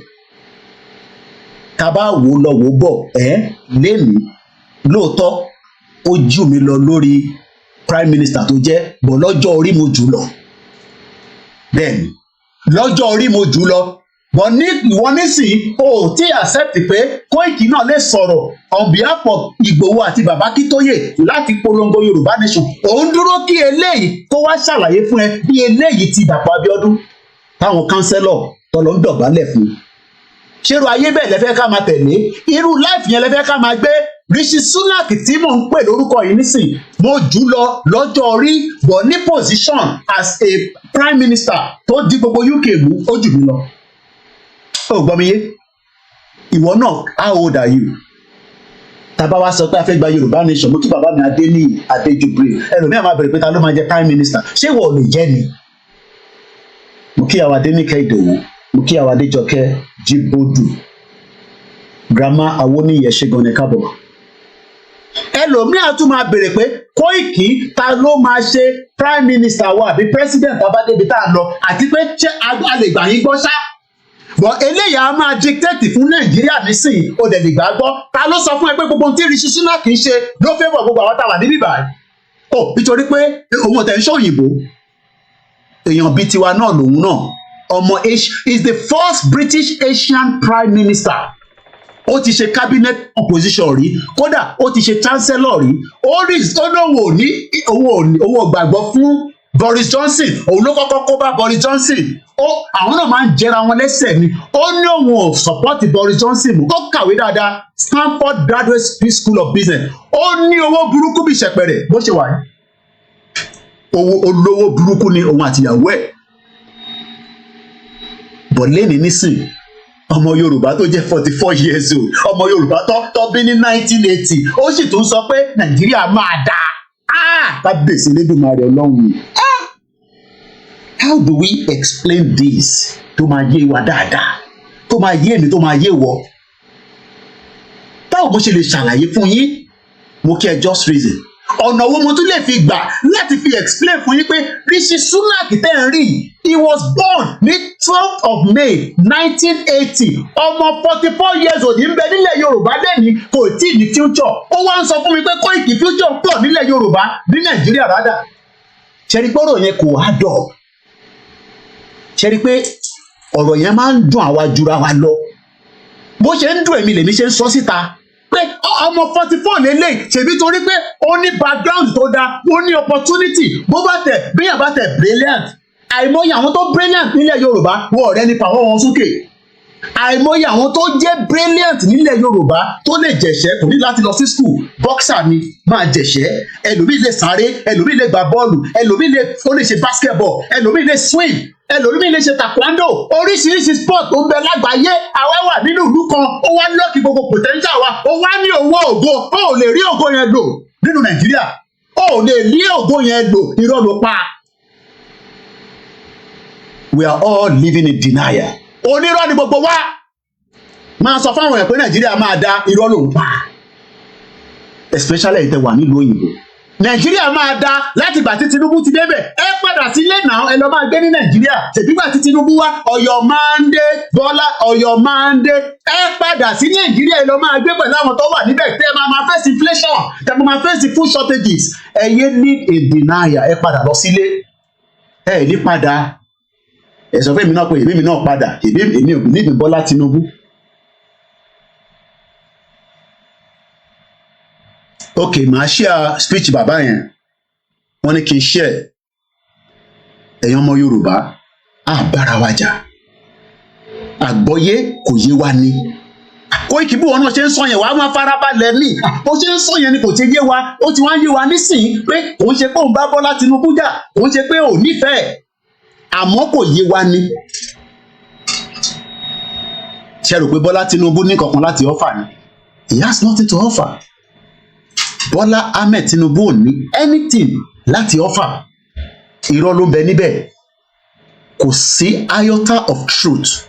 Because Bọ́lá Tinubu represent government ni. Kò represent Yorùbá. Òun náà dẹ̀ ti sọ. Ó náà wọ́n represent Yorùbá. So ẹ jẹ́ ká lọ gbọ́ ilé tí à ń bá lọ. Mo kí gbogbo ọmọ Yorùbá ní gbogbo kíbi tí ẹ ti ń gbọ́ wa. A ti sọ̀rọ̀ nípa student. Ó kù wákàtí kan tètò yìí máa fi tán. Mo kí gbogbo apá kú ìjókòó. Ẹ káàbọ̀ sórí ètò Ìyá tó bí mi lọ́mọ. Mo kí yín pé ẹ kúrọ̀lẹ́ máa yọjú sí. John ní Nigeria 44 years old cannot take good care of his family. Nigeria is gone. Sọ pé ó ti lọ. Mo kí àmì Monisola Rahman. Wọ́n ní White Lion. Ọlọ́run á wà pẹ̀lú yín. Ẹ kú akitiyan ìbùkún fún orílẹ̀-èdè Yorùbá. Bẹ́ẹ̀ ni. Ẹ jẹ́ ká lọ gbọ́ fídíò tí mo fi play. Mo ti fún yín ní background ẹ̀. Ìtarakùn òyìnbó yìí. Òyìnbó ni o British kò ń ṣe àwọn òyìnbó Eastern European o. Torí ẹlòmíì ò dá wọn mọ̀. Ẹlòmíì máa ń mix Lebanese bí òyìnbó. Ìyẹn làwọn ará Egypt yẹn máa ń kára wọn kún bí ìgbà tó yẹ kó òyìnbó ni wọ́n. Wọ́n ń ṣe òyìnbó Africa ni wọ́n. Mo kí Mr. Fọlábí, Mark Okula ẹ káàbọ̀. Má máa rò pé àwọn ará Cairo, àwọn ará Egypt, wọ́n ń ṣe òyìnbó, bọ̀ wọ́n máa ń kára wọn kún òyìnbó. Wọ́n ń ṣe òyìnbó Áfíríkà ni wọ́n. Ìyẹn ló ṣe díò pẹ̀lú bàbá yẹn. Bàbá yẹn ní òun kàwé for up to 25 years títí dé PhD. Ẹni tó ń bá sọ̀rọ̀ ní Cairo airport yẹn ó lè má ní standard 6. Arákùnrin tẹ́ fẹ́ gbọ́ program ẹ̀ yìí, òyìnbó yẹn lè pọ̀ pẹ́yìn kankan, bọ̀ máa ṣàlàyé ẹ̀ fún yín níwọ̀nba tí mo lè ṣe. Ó ń béèrè pé ṣé England la ṣì wà yìí? England yìí máa ti ń yàtọ̀. Ìyẹn la ṣe ń pariwo pé ilẹ̀ Yorùbá ó ń change lójoojúmọ́. Bó bá dàdúgbò mi wàá máa béèrè pé àwọn ló tún gbé níbí báyìí, kò sọ́mọ Yorùbá níbẹ̀. Gbogbo ọmọ Yorùbá nísìn kò lè gbé láàrin ìlú mọ́, àti tún wọnú igbó lọ. Inú igbó ọ̀hún gan nísìn kò sí fọ̀kànbalẹ̀. Ẹja gbọ́n tarákùnrin sọ, ẹja mẹ́tì máìkì mọ́lẹ̀. It's unrecognizable from the country that we live in today. And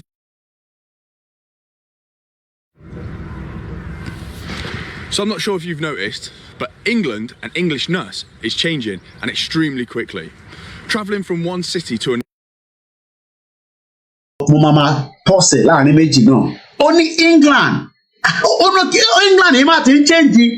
England tó ń mọ̀ nígbà tó bí òun ní kékeré ó máa ti ń yàtọ̀. Bílẹ̀ Yorùbá náà ṣe rí nìyẹn o. Mo ti ń tọ́jú fídíò yìí nísìn 3 weeks ago ló ṣe. Máa sọ pé dey play. Bẹ́ẹ̀ ni mò ń play náà ni ó mọ̀ pé mò ń níṣẹ́. Mò ń play. Bọ̀ èmi ń kọ ìtàn tèmi sílẹ̀. Torí pé ilẹ̀ Yorùbá ti dúró ó kọ̀ kù díẹ̀. Ẹlòmíà ní online Yorùbá nation country, no problem. But one thing is that the demographic part of Yoruba land is changing at a very speed of sound. Àwọn olórí burúkú tó wà láàrin wa, wọ́n bímọ bí wèrè wọ̀ọ̀dẹ lọ́mọ tó ń tọ́jú. Wọ́n bímọ wọ́n ń dà wọ́n sí south west. Wọ́n bímọ wọ́n ń dà wọ́n sí south west. Look at Tony Ages. Let's go back again. Another, you'd be forgiven for thinking that you travel to 2 completely different countries. Lábìrú pé mò ń pọ́sẹ̀ pé mo jẹ́ gbádùn ẹ̀. Ó ní tó bá wà ní England, wàá rò pé wà ní 2 countries. Ṣèbó ti dàbẹ́ náà nílẹ̀ Yorùbá lẹ́nu. It is the same thing. You will go to some places in Yoruba land, but you will almost think that you are in southeast, or you are in the north, or you are probably somewhere nowhere. With the way things have changed. Why is it happening? It's because of the migration into the southwest. Ibẹ̀ ni mùdùmùdù wà bí àṣà Yorùbá wuyì. Show clear. You are all thinking of níṣẹ́ la ṣe no níṣẹ́. We are just concerned for the future of the Yoruba people. Mo kí bàbá wa Adégoroyè Ọ̀pẹ́yẹmí Àdìsá. We are concerned. We are worried. Ẹ ṣé gan ni Mr. Ahmed Jimoh. Wọ́n ní the white lion. You are welcome and I'm very grateful for you from Ògbómọ̀ṣọ́. Àwọn òlú ńláńlá tó yẹ kó ti di town, tó yẹ kó ti di city, tó yẹ káwọn èèyàn máa dé sí Ògbómọ̀ṣọ́ nítorí pé ó wà historical. Tó yẹ kí plane máa dé láti direct láti America kó láàdì síbẹ̀ kó book hotel kí èmi náà máa make owó ẹrù kó owó orí social media láti pa ni. Owó ń bẹ ní Ògbómọ̀ṣọ́ ní sàárì kankan fi ṣe. Kò sí development, kò sí ná, kò sí títì, kò sí security. Àwọn ẹ̀dẹ̀ wà nínú òyìnbó, à ń wọ jíǹsì, à ń wọ trouser, à ń ṣe big boy. Nínú mọ́tò tí à ń sanwó díẹ̀díẹ̀ fún Ògbómọ̀ṣọ́ tó dùn. Ọlọ́run máa kú sùúrù o. Ẹ jẹ́ àgbọ̀n tárákùnrin yìí sọ. Màá jẹ́ kó lọ díẹ̀ kí n tó tún sọ̀rọ̀. Country that the generation before me grew up in is unrecognizable from the country that we live in today. And if you're not from England, I dare say the country that you have in your imagination is not the country that actually exists. So with that in mind, I've come to the capital city, London, the big smoke. Because if you want to get a feel of what a country looks like, then surely the capital city is the place to start. For the next couple of days, I'm going to travel around London. I'm going to start here in the west, go make my way through the centre, and then go all the way through the east, the north and the south, and see what London is really like in the year of 2024. Let's go.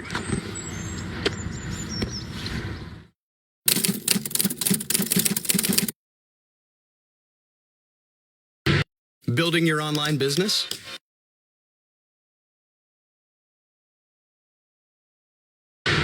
So where we're starting is a place called Southall. It's otherwise known as the Little Punjab or the Little India. But it's St. George's Day today, but I wouldn't expect to see any St. George's crosses flying here. And there's a history behind that, which I'll let you know about in a second. But first, we're gonna go grab a pub, because I've seen a pub on the corner, and I do celebrate St. George's Day. But I won't pretend I've always celebrated it, but I'm starting from today.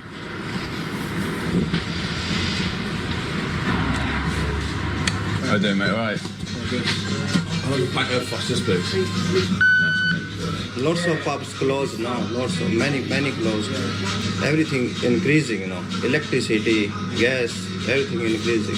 So it's hard to run. Yeah. So what's the difference in between blonde and butter?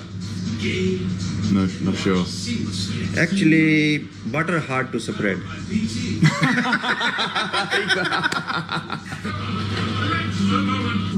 You can see the growth rate of India now, around 8, and all Europe is dying. Did you hear that? The growth rate of India is 8, while all Europe is dying. Ìjẹ́ àwọn ronú pé nígbà wo ni growth ilẹ̀ Yorùbá máa dìde with all the shenanigans. Fídíò yìí nígbà tí mo wò délẹ̀ tán mo sunkún síta bọ̀ mo kàn wò pé we have to get out of it. Ṣé ní ká bá mọ̀ tẹ́lẹ̀ for the fact pé àmọ̀ tẹ́lẹ̀ yẹn there's nothing wrong. Oh yeah, kò sí wọn tó wrong nígbà lè blame ara fún yẹn because wọ́n jẹ́ ká mọ̀ ní. Gbogbo 30-20 years ago àwa náà kàn hustle ní àmọ̀ but ìtò wa dání sí ni pé technology wa gbé gbogbo wa sójú kan àwa mọ̀ àwọn kan tó wá ń criticize wa pé nítorí pé kinní kan lábẹ́sí ọ̀rọ̀ yìí máa lágbára díẹ̀ o. Ẹ mọ̀ pé something tí yàn mọ̀ tẹ́lẹ̀ because èèyàn mélòó lọ history mélòó náà lámọ̀ àwọn bí wá sínú Nàìjíríà olúkàlùkù kan wọ́n sùn ìgbà tó yẹ àwọn tó mọ̀ ń pa olúkàlùkù yá yọ olúkàlùkù wa kọ̀ gbọ́ Mr. Tunde ó ti travel kẹ̀ Mr. David ó ti rìnrìn àjò yẹn wá ń pẹ́ ìyá ni ó ti padà wálé ni àṣé àmọ̀ pé àwọn ìyá tó padà wálé yẹn ìwé ló ń wá wọ̀ tètè ríwèé ni ẹlòmíì fẹ́ wálé kò ríwèé ni bìkọ́ tó bá ti bí ẹ síbi tí ó yẹ kó ti gbàwé yẹn láti kékeré ó yàtọ̀ sáwọn tó bí tó gbé padà àwọn kan wọ́n bí wọ́n gbé wọn padà lọ Nàìjíríà wọ́n níwèé but ìwọ tó ò ní ìwé tó wá sí ìlú òyìnbó ó máa ń pẹ́ kò ń ṣe tó ń yà ìtọ́ fi tètè padà wálé nìyẹn ẹjẹ́ a máa gbọ́rọ̀ yìí lọ díẹ̀ fún bọ̀. Why do you think Europe's dying? It's interesting you say it's dying. It's dying. Actually, they got human right with it. That's the problem. Actually, human right is not problem. The thinking is good, but problem is some people use human right as a weapon, and all Europe is suffering with this. All Europe is shown big heart to all people all over the world, but now they suffer. People taking advantage. Yeah, they take an advantage. Interesting perspective there to say that human rights are being weaponized against the European nations and what we've built here. But we're going to walk into Southall now. We're going to grab some food because I'm bloody Hank Marvin, and then we're going to head into Central. But I just want to show you Southall. I've never been here before, so I feel. Right, we're going to try it. It's the British version. Yes. So we're going to try our pani puri. Look at this. Sori kó dàbí gbẹ̀gìrì ṣé o lè fẹ́ lè jẹ̀bà ṣó elé dàbí kọ̀kọ̀rẹ́ ṣó dàbí omi ọbẹ̀ tiwa gbogbo òlú lágbàáyé ló ní culture tiwọn ló ní oúnjẹ tiwọn ló ní ideology tiwọn eléyìí tó ń jẹ nísì oúnjẹ àwọn Punjabi ni má dà pé wọ́n gbé mi travel ṣá lẹ́tọ́ lè náà bá wà Nàìjíríà ní sinmi bá kàn án náà yẹ ṣọ́tọ̀ ó dà pé mo travel out of Nigeria because olú ẹlẹ́wà Nàìjíríà náà kọ́ yẹn ọjọ́ ọmọ lówó kan because lójú àwọn kan nísìn jàgbàjàgbà là ń sọ Do you understand? ṣé oúnjẹ tó ń jẹ yìí nísìn tó dàbí ìgbèrò àwọn ẹ máa sọ oúnjẹ Yorùbá fún mi tó jẹ oúnjẹ Yorùbá ṣé o lè wá sí pátì mi nísìn kí n sábẹ lè fún ẹ kó má bí ní pé Koiki ṣé o ní máa padà bọ̀ ń lé báyìí can you serve this food kò jẹ́ kí n sọ pé nígbà tó wá ṣèkó mo àbò wá sí ayẹyẹ mi o mo wá lọ sóúnjẹ Punjabi mo wá gbèyàn sórí tébù ṣé ìwà gẹ́gẹ́ bí oúnjẹ ìyá mi olúwa tó sìn ṣé lè dàbí ẹ̀fọ́ rírò ṣó dàbí túwó gan tó jẹ́ táwọn ti north ṣó dàbí kọkọrẹ́ ṣó dàbí oúnjẹ àwọn Ìgbò ṣéyàn lè lọ sílẹ̀ Ìgbò nísìkò sábẹ́ lè kọ́ má bí ẹ pé kí ló ń ṣẹlẹ̀ ṣé rí pé gbogbo táwọn sọ nílé pé olúkálukú ló ní àwọn ọbẹ̀ yẹn nísìnyí àwọn tó jẹ́ Punjabi ló ń gbé ládùúgbò yìí ṣó dàbí láfún ṣó dàbí ráìsì tamara lábẹ́kúta tó máa pọ́n sínú ewé ṣó dàbí kókóró ṣó lè gbélé jẹ fún yàngàn sẹ kò sí bó ṣe lè òun ti jẹ́rí torí òun ti travel lọ sọ́nà ọbẹ̀ yẹn àwọn náà máa ń travel káàkiri especially ìnà blogger lòun náà ìyẹn mo ṣe sọ pé mo lè máa ṣe content tó ní kankan ṣe pẹ̀lú Yorùbá nation ká dẹ̀ máa pa owó wọlé fún mi níwọ̀nba but for the fact that a dúró lórí bíbá ibi tí Elédùmarè tó ní ká ṣì wà nìyẹn so you can see why we are concerned we are worried kò ń ṣe fún torí Tinubu nítorí ìran gbogbo wa ni mo ń bọ̀ mọ̀ tí.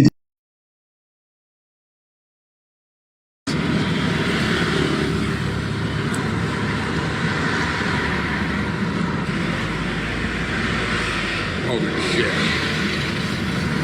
That is so good. Oh. It's like spicy, lime, chickpeas. Look at that. I love it. Right, that was absolutely delicious. I feel well fed now. And to be honest, there's not really much to show you. It's just like another high street, all different types of shops and places from typically South Asian heritage. It definitely doesn't feel like England. I'm doing it all right. Does it feel like England? It definitely doesn't feel like England, but not in a negative sense. I made a video in Birmingham recently and people were calling me a racist or whatever else because I was saying it doesn't feel like England. And yeah, I do feel like a little bit of a criticism because, well, it is England, but at the same time, it's not up for people who come to this country to give up their own culture. Why should they? Why should I leave my culture? Torí mo wá gbé ní UK.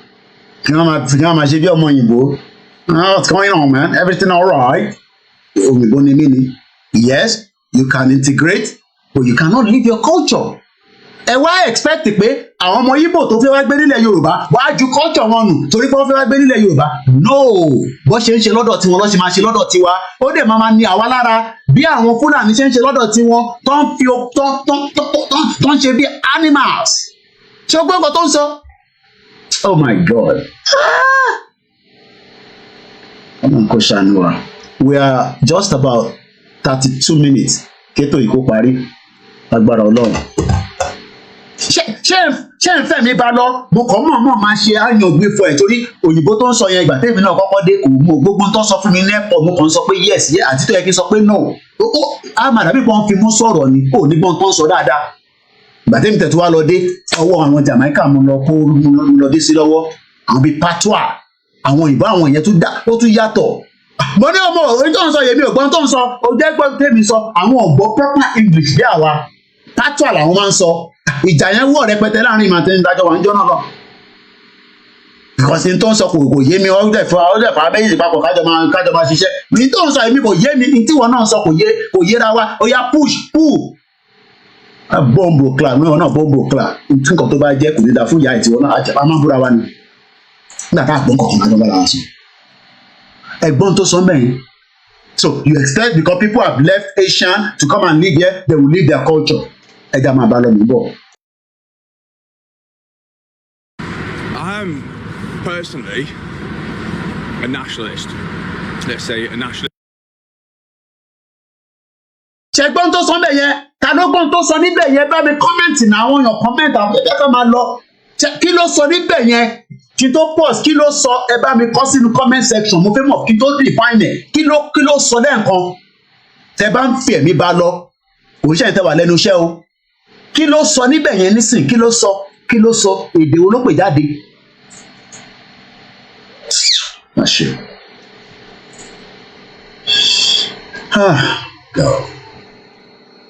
ẹ yẹ ká rewind ẹ.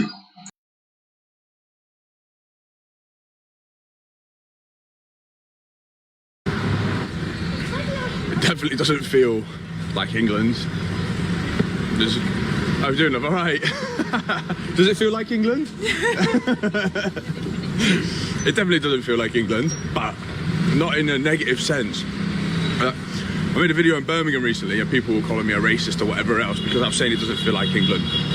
And yeah, I do feel like a little bit of a criticism because, well, it is England, but at the same time, it's not up for people who come to this country to give up their own culture. Why should they? I am personally a nationalist. Only I am a nationalist.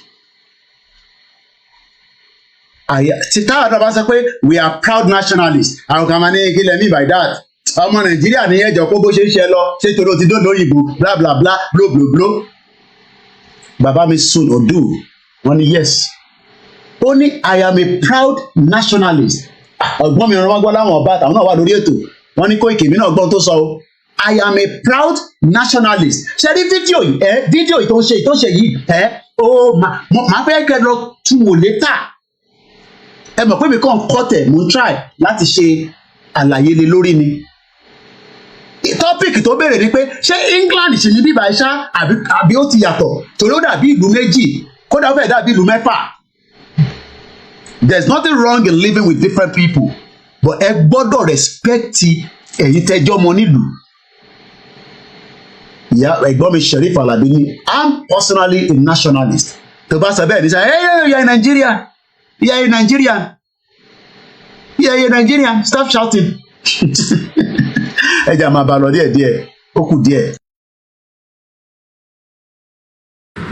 Let's say a nationalist, a patriot. I don't know what the word is to say someone who loves their own country.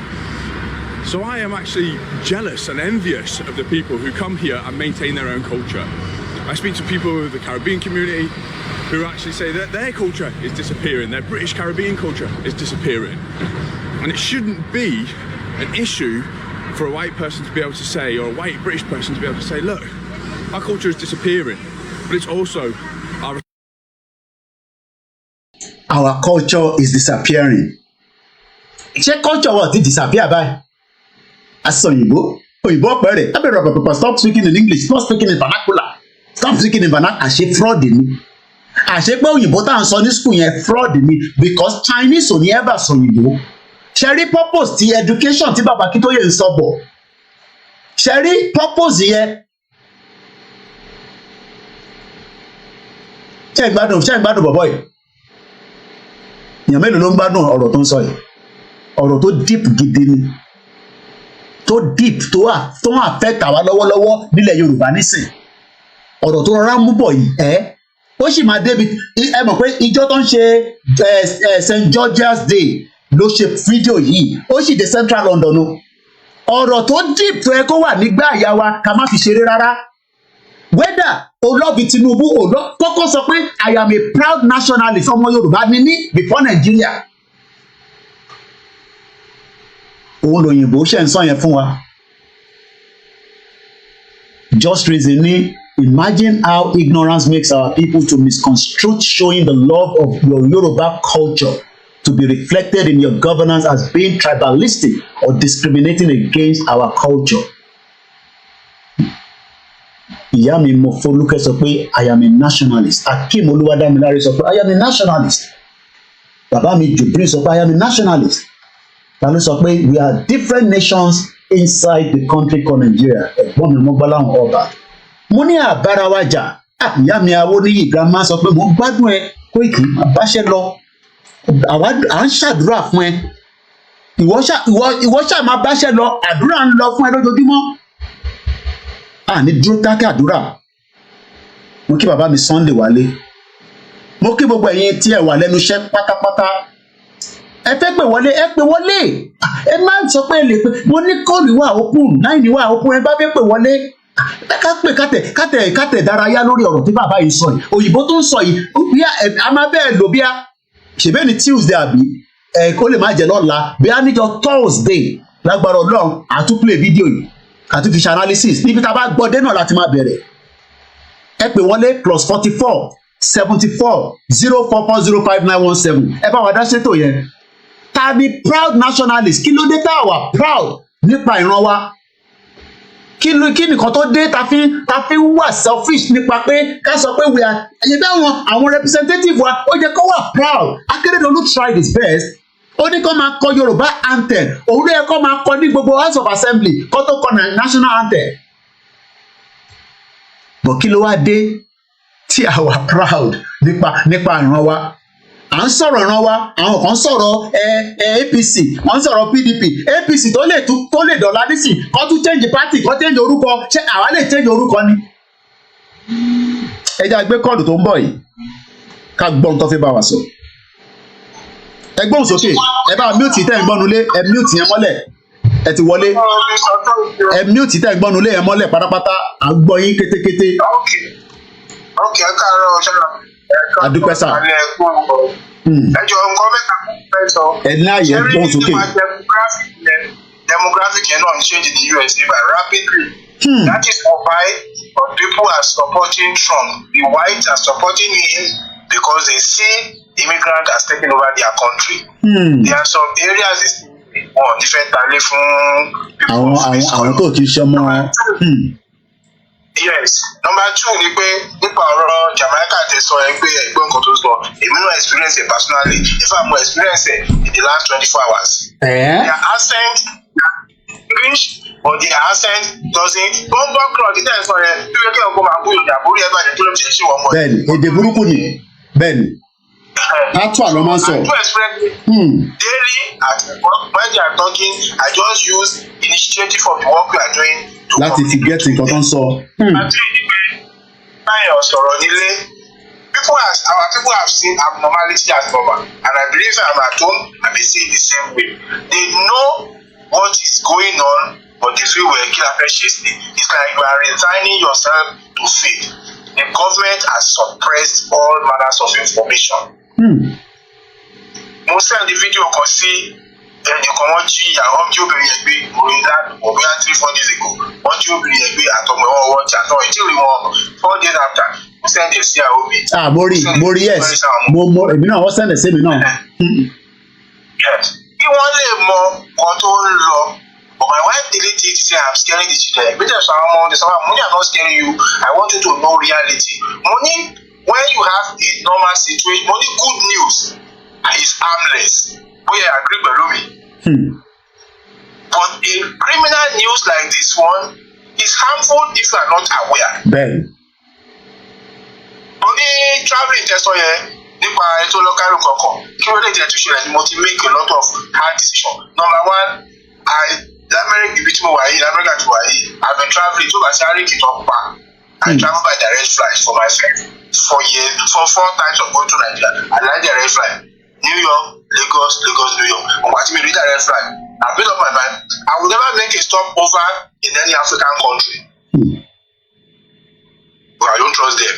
Ethiopia kid ọkọ arrest àwọn Nigerian airport randomly lọ́dọ̀ if you wan see prison that's number 1. Number 2 I will never enter any airline that make me make a stopover in a non-English speaking country. Irú ẹ̀ ló ṣẹlẹ̀ sí máa nìyẹn. Tí ó bá sí pé Ọlọ́run fún máa yẹn ní wisdom, ẹ bá ṣe ní kí sáì, ẹlòmíà sáì pé jẹ́ kí n sáì yẹn òwe kíní kan wọ́n ṣe lè fi mí lẹ̀. That is how we end up in prison. Ó máa kú sí prison. Nígbà tó mọ̀ tó kọ nínú Arabic. Ọ̀rọ̀ Arabic, all these are enlightenment, education and it's for future. Demography, àwa náà ó ń jẹ́. Àwọn ẹ̀ ń bímọ bíi ẹlẹ́dẹ̀. Àwa jẹ́ ń bímọ pé ká train ọmọ wa kó ní future. Àwọn òkè àwọn ẹ̀dá they are bringing. Wọ́n dá sí wa lọ́rùn ni.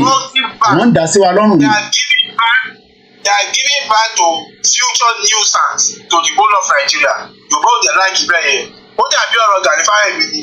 As far back as 1990 ó ní pàtó dá private school rẹ̀ ó ní pé owó tó yẹ kó fi tọ́jú ọmọ 20 ó ní wọn lọ fi ń tọ́jú ọmọ kan ó ní ọmọ 19 tó kù yẹn ló máa make life unbearable for the rest of for that white life. It was done. No matter how people keep to pretend, you can't build your own identity ẹ̀kọ́. Impossible. Tó bá tẹ̀wá kọ́ tiẹ̀ ṣé tó bá tún wá drive náà tó bá kúrò nínú ilé ẹ̀ tó wọ̀ náà tó tún máa fix gbogbo títì tó kù. Títì yẹn ẹ wo Bọ́lá Ajíbọ́lá fọmọ tó lè jẹ lágbàdo lọ sí Lábẹ́òkúta àwọn tó ń ṣòbẹ̀ ọ̀nà ilé ẹ̀ ò da ó wá dá ká wájú ilé wá dá gọ́tà ṣe wájú ilé ṣé lónìí yẹn. Finally, mo wá sọ fẹ́ nìkan mo ní olè máa sọ pé kinní kan kọ̀ọ̀kan mo ní but let me tell you something we are working for the past 16-17 years 12 midnight ni máa kó òbí iṣẹ́ 12 a.m. and then delay between 1 and 1:30 for 17 years mo ní wọn ò jí mi pé o and there is little training to my life mo ní who can move in Nigeria from Lagos to Ogun State to Oyo State to Kwara State in 6 a.m. and said it's possible. Only where you don't have 24/7 security is a failed nation. So, thank you so much. Thank you so much. Mo kí gbogbo wa lẹ́ẹ̀kan sí Ẹ̀ṣẹ̀gànnì, thank you so much. Mo kí brother wa tó pè tán, bẹ́ẹ̀ ni mo kí gbogbo ẹ̀yin èèyàn wa where ìyá mi Kẹ́mi Bello mo kí yín, mo kí gbogbo ẹ̀yin tẹ́ jẹ́ silent listeners, ẹ̀yin tẹ́ wà lẹ́nu iṣẹ́, ẹ jẹ́ ká tún gbọ́ bàbá wa Imam Ọ̀fà kọ́ lọ́ba Elédùmarè kó bá wọn pẹ̀lú bàbá yẹn. Wọ́n náà na Nàìjíríà lẹ́ ń sunkún ẹ̀rí bẹ́ẹ̀ gbọ́n Nàìjíríà tó fẹ́ẹ̀lì bí education tó fẹ́ẹ̀lì bí health infrastructure wọ́n fẹ́ẹ̀lì ohun kan náà fẹ́ẹ̀lì ẹ̀wá náà fẹ́ẹ̀lì ìbọ̀dù ẹ̀ ń sunkún ìran rẹ nígbà yìí gbogbo kọ́ọ̀pù tí ẹ gbà èwo lẹ́jú mọ́ mi rí. We have another caller tí wọ́n ti darapọ̀ mọ́ wa ẹgbọ́n sókè bàbá wa tó wà lórí ètò à ń gbọ́ yín sà. Nǹkan ìjù báwo ni? Àdúpẹ́ sà. Bàbá kú iṣẹ́. Àwa nìyẹn. Ọgbọ́n àti ìmọ̀ àti òye tí ọba Elédùmarè ti máa lágbára lọ onígbà lọ́wọ́ ẹ̀ lágbára lọ ọpọlọ òde dàrú lágbára Elédùmarè lágbára ló tẹ ilẹ̀ Yorùbá lò ọwọ́ àwọn ẹlẹ́bí ọwọ́ àwọn ìka ènìyàn wọn ní nípa lórí ẹ̀ lágbára Elédùmarè. Ọ̀rọ̀ mi ò ní pọ̀ máa sọ ní ìpele bíi méjì ọ̀bí mẹ́ta tí máa fi ṣe. Nǹkan tí máa kọ́kọ́ sọ ní pé nípa ọ̀rọ̀ òyìnbó British yẹn tó sọ̀rọ̀ nípa nationality. I always telling people kò lè lọ́dọ̀jọ́kọ̀ I always telling people pé nǹkan méjì lóyìnbó believe. Àwọn funfun àwọn western world they believe in nationality and they believe in race. They cannot believe lórí. Láti tìrì tó fi easier fún wọn láti gbìmọ̀ pọ̀ tí wọ́n fi pàdé ní Berlin conference 1884 British French Belgium àwọn Portuguese kìíní tó ti decide pé ẹ wá a máa lọ sí Africa a máa gbígbẹ̀ nípa a máa gbé wa ẹ jẹ́ ká pín àwọn ìlú yìí ká gbé wọn léra wa lọ́wọ́ ká ṣe wọ́n bó ṣe wà according to my history according to research tí mo ṣe. Tẹ́lẹ̀ wọ́n máa ń jà nílẹ̀ Áfíríkà ni wọ́n jà sí ìmọ̀ àwọn ìdí àmì nítorí àná wọ́n pera wọn jọ pé ẹ jẹ́ ká jókòó àwọn pípọ̀ ní nǹkan rọ ẹ jẹ́ ká jó gbogbo kìíní wọn léra wa lọ́wọ́ òun làwọn British tó fi mú àyè tí wọn tó fi mú Nàìjíríà tó fi mú àwọn ìlú kan ní West Africa àwọn French náà ó dà pé 12 country náà ni wọ́n mú ní Africa country wọ́n ṣe pé léra wọn lọ́wọ́ ní ìdókòwò wọ́n believe nationality and race but àwa a believe lórí tribalism a lè believe lórí religion ara àkọ́tọ́ dẹ̀ tó fi kó wa lẹ́rú nìyẹn ara àkọ́tọ́ fi kó wa ní ẹrú nìyẹn a ó lè ṣe wípé main problem ta ní tó jẹ́ pé kò ní jẹ́ kí kò sí àdúrà táwọn èèyàn lè ṣe nílẹ̀ ní ilẹ̀ tó ń pè ní Nàìjíríà èmi ò pè ní Nàìjíríà mọ́ ọkọ̀ yìí Nàìjíríà ni mò ń pè náà ìpè ní Nàìjíríà mọ́ Nàìjíríà ni nǹkan tí ó fi jẹ́ pé kò sí àdúrà táwọn èèyàn lè ṣe tó jẹ́ pé ó lè ṣe jẹ́ létí bíkọ́ báwọn British ṣe lọ́ọ̀kì wa papọ̀ wọ́n lọ́ọ̀kì wa papọ̀ pẹ̀lú religion wà lára kan tó fún ọkọ tó fi kó wa lẹ́rú àwọn ọ̀rẹ́sẹ̀ ní religion wo ni mo sọ Islam àti Christianity èmi ò sọ pé kò dáa o àtàkùn tó fi kó wa lẹ́rù nìyẹn àti tribalism tribe tó fi kó wa papọ̀ ó wà lára nǹkan tó jẹ́ pé ó fi difficult tó jẹ́ pé kò sí nǹkan tó jẹ́ pé ó lè jẹ́ kí Nàìjíríà lè ṣiṣẹ́ kò possible. Tinubu Bọ́lá Tinubu is a disaster tó jẹ́ pé ó di calamity ní bó ṣe wà yẹn disaster ló jẹ́ and ẹni ọmọ Yorùbá tó bá bìí pé Bọ́lá Tinubu ó máa bá wọn gba Yorùbá nation ó máa bá wọn ṣe regional system they are living in àyàwó kan tó ra wọn jẹ̀bi Bọ́lá Tinubu ó lè sọ pé ibi tí Buhari parí ẹ̀ sí lòun ti máa bẹ̀rẹ̀ Bọ́lá Tinubu àfikún tí ẹ dẹ̀ máa wọ̀ sí ibi tí Buhari lọ ó máa wọ̀ sí Bọ́lá Tinubu yẹn ṣọ̀dá náà ẹ ti bẹ̀ yẹn máa ní Nàìjíríà tó jẹ́ wípé ó lọ bóyá ní stop over ní Cairo tó ṣe gbogbo ẹ̀ èdè tí máa ń sọ fáwọn èèyàn pé àwọn Arab people àwọn kan wọ́n kórìíra dúdú ju àwọn ìgboro aláwọ̀ funfun lọ gbogbo ẹ̀ ni mo ti sọ ṣùgbọ́n sọ pé àwọn ìbò rẹ̀ àwọn aláwọ̀ àwọn àràbò wọ́n kórìíra àwọn dúdú ju àwọn aláwọ̀ funfun lọ.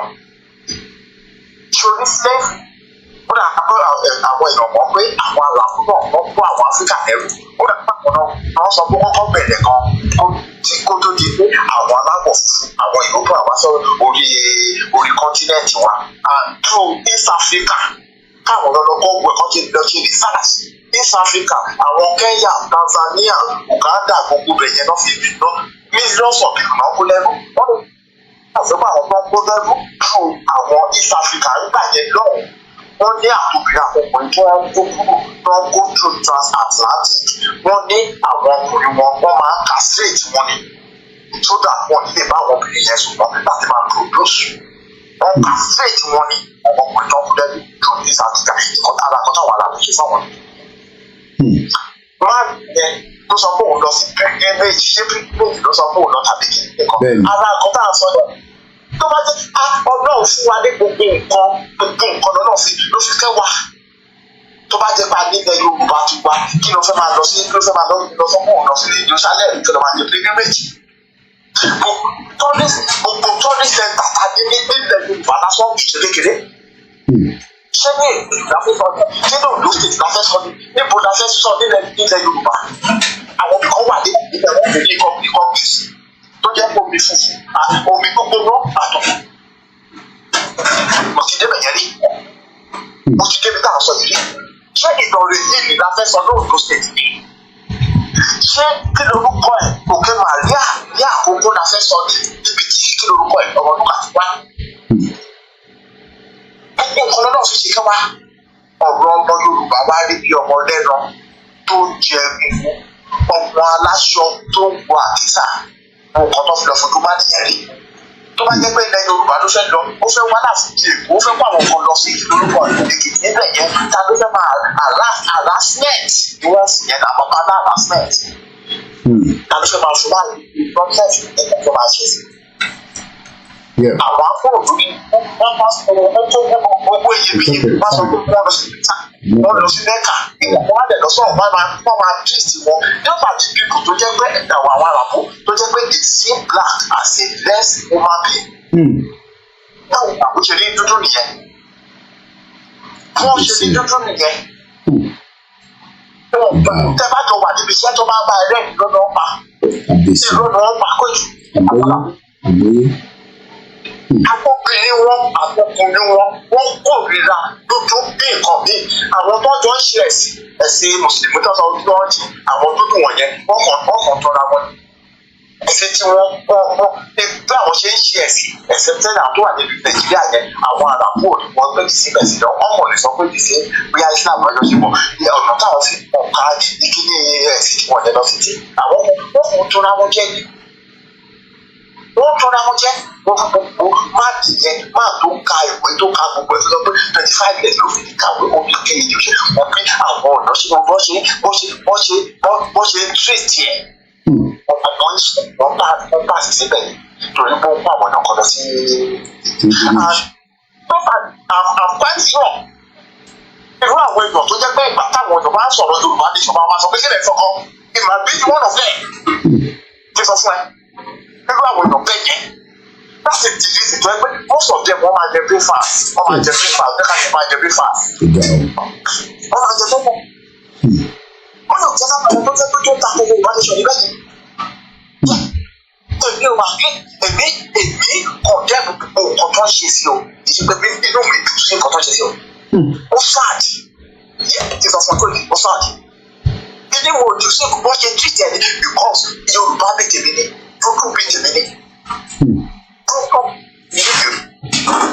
Ìmọ̀ ìpínlẹ̀ àwọn èèyàn tó jẹ́ tó máa sọ pé kí làwọn òògùn ìṣẹ̀ ìfọ́nà pẹ̀lú lọ́rọ̀ Yorùbá tó jẹ́ kókì fún ìlú wọ́n lẹ̀ ó lè jẹ́rìí wọn lọ́wọ́. Ó lè jẹ́rìí wọn pẹ́pẹ́ yẹn. To be honest, ó lè jẹ́rìí wọn ní wọ́n kúrò.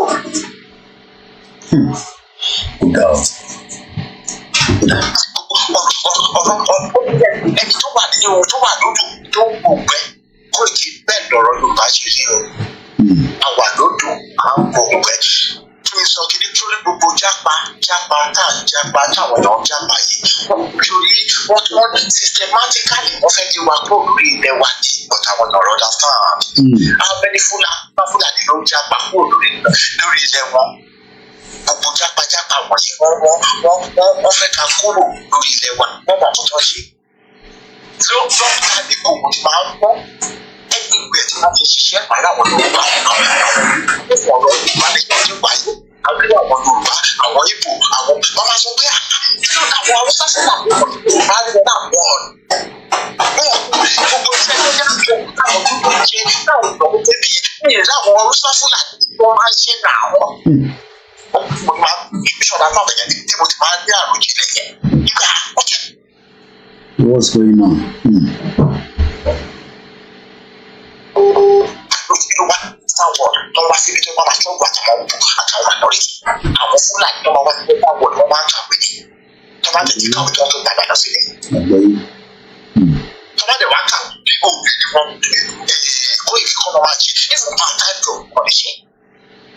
Most of àwọn ọmọ tó wá kàwé gidi ní Western world ìbí inú wọn every 2 weeks ló ń padà lọ sílé nígbà tó padà wá ó lè lọ lórí tó lè sí Nàìjíríà àtúpadà wá ó fà tó kàwé níbi àwọn ọmọ Fúlàní tó wá ń kàwé ní Western world òbí ni wọn kọ́ ló máa ṣiṣẹ́ part-time job because gbogbo accommodation everything ló ti gbogbo àwọn ló ti wà lẹ̀ fún wọn. Wọ́n ilé ìtọ́ ọ̀sọ́ báyìí ọ̀dọ̀ yìí bẹ̀rẹ̀ báyìí pé àwọn ọmọ 40,000 Nigerians náà sọ fún wọn ní sanwó school kan. Tó bá jẹ́ pé Yorùbá nation ló àbí Yorùbá nation kí ni fíìsì tó fẹ́ wá máa fi kàwé ní Western world. Gbogbo ìgbé wọ̀nyí kan scam ní àárẹ̀ sẹ́ni scam ní ara nǹkan tí fẹ́ náà sọ. Àgbàdo yìí. Láti bí ọ̀la ara ìjọba wà náà tó máa sọ pé ìfúnpọ̀ ìwé education táwọn British fún wa gbọ́dọ̀ ẹ̀tọ́ wọn fi ṣe wá ẹgbẹ́ ẹ̀tọ́ wọn fi ṣe fún wa gbogbo nǹkan táwọn British ṣe fún wa gbogbo ẹ̀rọ lórí irọ́ ni lórí irọ́. Ọlọ́run akọ́wáyọ́ ní ìdààmú yọ ṣé gan ẹ̀gbọ́n mi thank you so much. Ojú lásán àdìsí gbọmọlé lọ́wọ́ ìkúrọ́ it's not possible. Àwọn tó kọ̀nà lẹ́rú wọn fẹ́ ẹrú òfẹ́ kẹ́rù ẹni tó kọ̀nà lẹ́rú kò fẹ́ kẹ́rù lọ kò fẹ́ kó a lè fojú lásán gbọmọ lẹ́rú lọ́wọ́ ìkúrọ́ o it's not possible. Kò possible rárá because mo máa ń sọ kíni kan ó bẹ́ẹ̀ka mo máa ń sọ that is my own ṣé pé kò kéèyàn wà láyé kó máa sọ́fà kó máa jẹ̀yà. Mo ní tí èèyàn bá kú kan bẹ́tà o láti ìjọba kan bẹ́ẹ̀ bẹ́tà gbogbo ẹ̀dájì táwọn èèyàn wà tó wà nílé tó máa fi ń ṣe náà.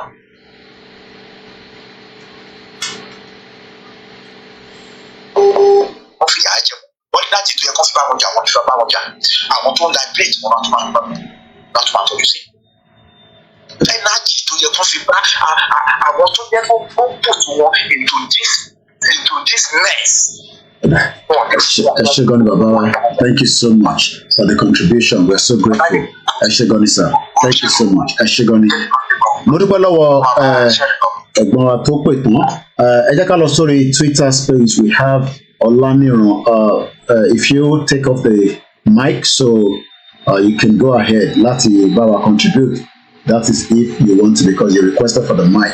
If otherwise, I would move on. But if I hear you speak, I would pause the while. As you can see on the screen, I don't believe in one Nigeria. That was President Tinubu at some point, but it seems that oh yeah, it was okay. Go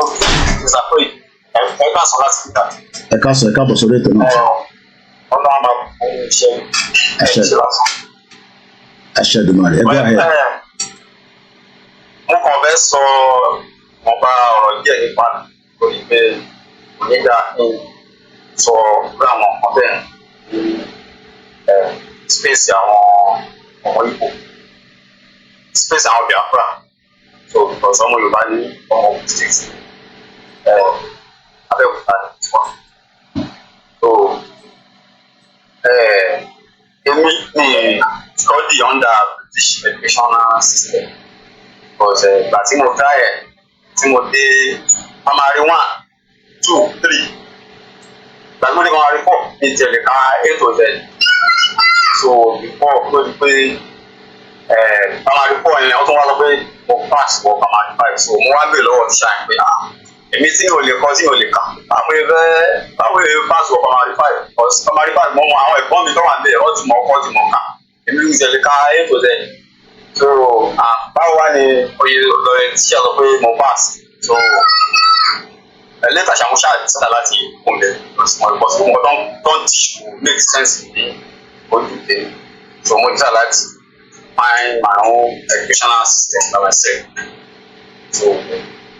So mo lè bẹ̀rẹ̀ ní sọ́dọ̀ mo join ní wọ́n mi ni mo bá wọn bẹ̀rẹ̀ mo bá wọn tajà. Nǹkan tí mo kọ́ understand ní mathematics, anybody tó kọ́ ní mathematics kò dédé understand nípa ọjà fún ọgbà fún Yorùbá. So mo dẹ̀ understand wípé ojú ti àwọn tí yóò lọ sí university tàbí tó ṣe university tó parí university lọ. So ó tó wá di pé gbogbo àwọn nǹkan tí mò ń rí ní surrounding o ní everywhere o kò make sense sí mi. So kó tó di pé mo fall into research. So ẹ má bínú tí mo wà busy tí mo wà but anytime tí bá ti wà busy máa move to my ear so I dey continue now. All right. No problem. Thank you so much. So mo dey fall into research. So I don't believe research mi tẹ̀lé ṣe research nípa government, nípa country, nípa nǹkan tí wọ́n kọ́ ṣe research lórí ni báwo ni mo ṣe báwo kí àti kí ni wà máa ọkàn bẹ́ẹ̀ tó gbé bọ́ sí technology side tó lọ́bẹ̀ tí bẹ̀rẹ̀ sí ṣe research nípa technology. So ìgbàlú rẹ̀ ní ṣe research nípa technology mo rí pé nǹkan tí bá ṣe research lórí mo ṣe ń ṣe research mo ra equipment fún ara mi owó iṣẹ́ tí bá ṣe máa ra equipment àbí ṣe research so láti lè make sure pé mo wà successful lórí any project tí bá dáwọ́ lé lórí. So gbogbo àwọn kan tí mo ń result tí mi ń get mo máa ń bèèrè lọ́wọ́ àwọn university graduates mo máa rí pé it's like àwọn ọmọ anything rárá àtọ́ because only ọmọ kan tí ó sọ pé science student lòun kò dé wà ní 400 level.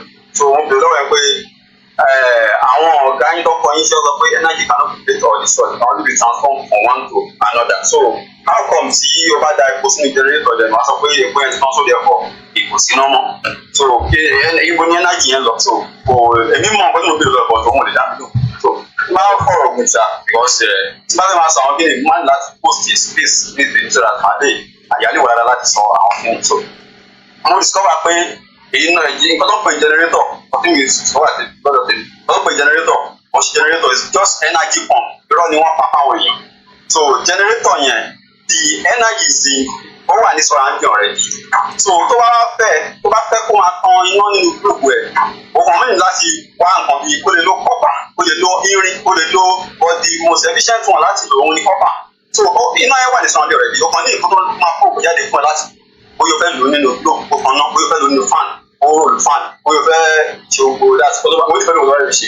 So and nǹkan tó máa kọ́ ṣe you have to create road fún sódà ìbẹ̀rù àgbà lọ sínú nǹkan tó fẹ́ lò. So láti ṣe ọ̀nà yẹn òun ní kọ́pà.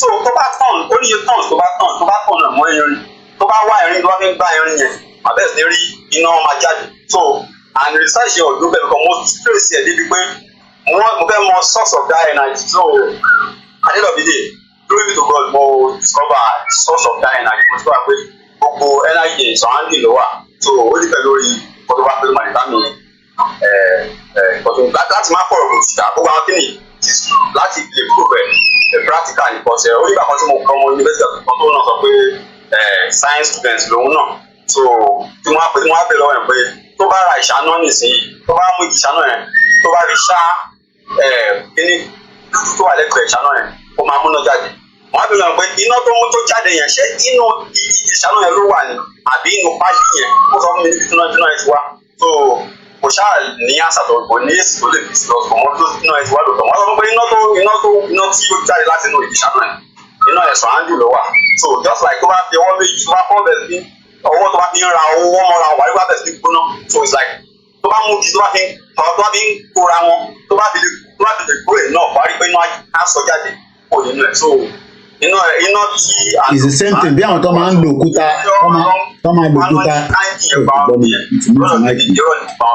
mo ló dàbí ìgbà táwọn tó máa ń lo òkúta tó máa fòkúta tó máa gbó títí tó bá wá fi pépà léwé sí amúná ẹ̀ jáde.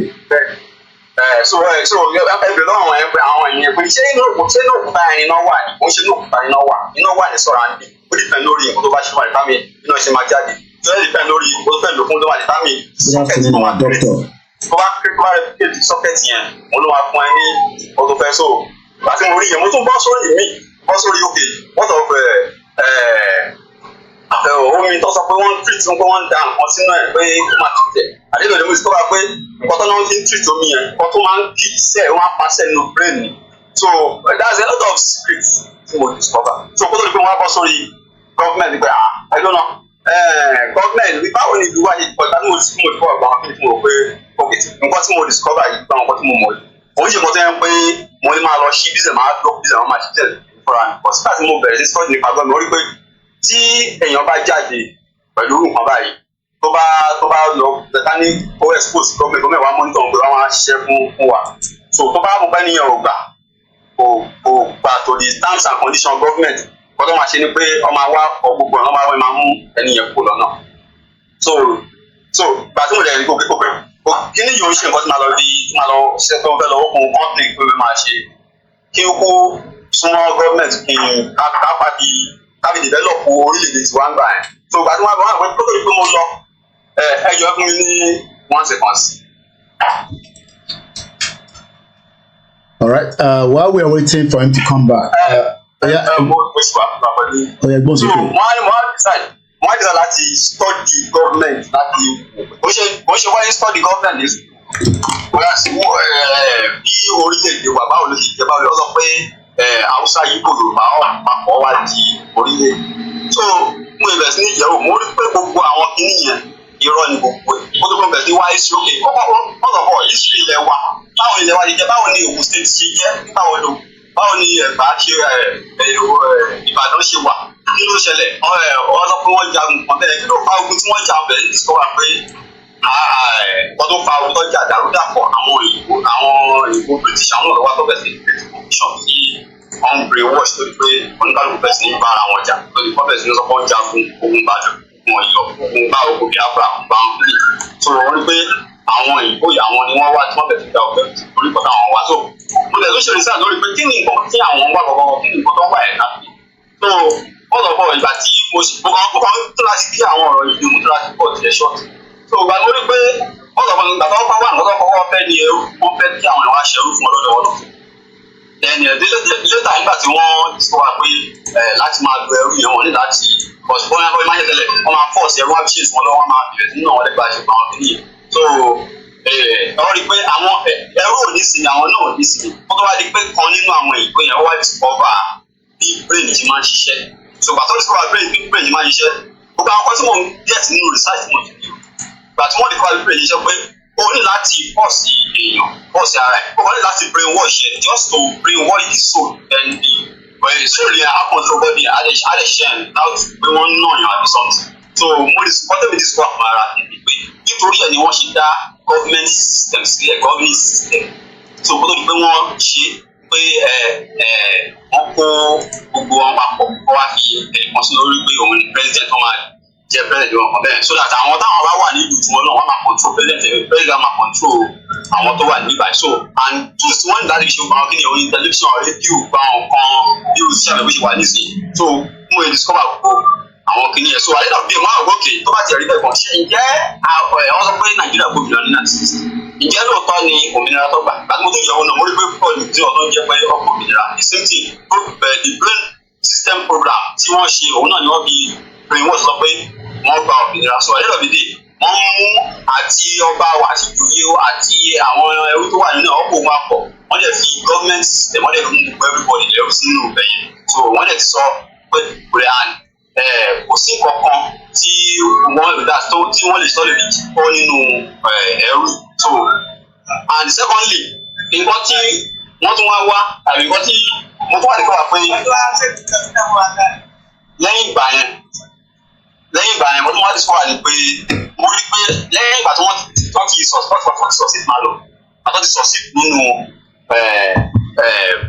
government system yìí láti máa brainwash àwọn ìkọ́lé máa ṣiṣẹ́ fún wọn free and fair ó máa sì jágbe-já àwọn kan bẹ́ẹ̀ pé wọ́n ṣá máa ṣiṣẹ́ fún wọn ṣá wọ́n wá rí i pé nǹkan tí wọ́n wá ń wá ní ìsọ́ọ̀bì bẹ̀rẹ̀ sí ní tí wọ́n bẹ̀rẹ̀ sí ní da gbogbo òlu tó di pé gbogbo bẹ̀rẹ̀ sí ní dàrú papọ̀ mọ́ra wọn kí ó gbẹ òun lórí ni pé wọ́n fẹ́ gbogbo àwọn nǹkan tó wà lẹ́nu kan normally ìgbà tí mo ṣe research pé ok kọ́pà nísìnyí tó bá fẹ́ ṣe anything tó bá jọmọ́ electricity bóyá bí àwọn even though fóònù anything mọ́tò tó bá ti o gbọ́dọ̀ ní di kọ́pà o gbọ́dọ̀ lo kọ́pà wà nínú so mo àpẹ ibo ni wọ́n ti get kọ́pà yẹn mo rí pé inú ilẹ̀ amọ̀ ìkòkò yẹn kí n tó fi mọ ìkòkò iyẹ̀pẹ̀ yẹn ibẹ̀ ni wọ́n ti extract kọ́pà jáde so ìgbà tí mo tún àwọn mo travel lọ sí ibì kan ní ọ̀dọ̀ wa Ifọ̀ ìgbà tí mo lọ síbẹ̀ mo rí pé àwọn ti pẹ́ gidi ìgbà tí mo sì fún wa kékeré oúnjẹ lọ síbẹ̀ láti ń kó àmọ̀ yẹn tó máa parọ́ báwọn èèyàn fáwọn ìṣọ̀nà so ó jẹ́ pé wọ́n ṣe ọ̀nà kankan irọ́ ni wọ́n pa wọ́n kó àmọ̀ yẹn ó dẹ̀ lọ́wọ́ extract kọ́pà nínú ẹ̀ so ní ìsìn kọ́pà yẹn àtàwọn aluminium ọ̀bẹ ó wà ní gbogbo everywhere so nǹkan tí wọ́n máa ṣe nìsín pé wọ́n fẹ́ frustrate everybody lè sàdánù olórí rẹ̀ àti wọ́n dẹ̀ lọ àwọn Fúlàní adé wọn pàdánù so àdéhùn dídè àwọn alẹ́ màá ráyè máa kó gbogbo àwọn nǹkan àwọn mineral resources tí wọ́n fẹ́ fún yìí so tó bá dàbí ẹ lọ ṣe research nípa ẹ̀ just àwọn nǹkan tí mo sọ so àní ìsinyìí nǹkan tó wá ṣẹlẹ̀ báyìí nínú pé wọ́n fẹ́ yẹ kí ìlú ìgbórójú ráyè so that tí wọ́n bá ń gbà ọ̀dọ́ àpọ̀ yìí ò ní rí tiwọn rò so tẹ́yìn ò bá ti rí tiwọn rò àwọn máa ṣiṣẹ́ tiwọn lọ so gbogbo nǹkan tí wọ́n ń ṣe nìyẹn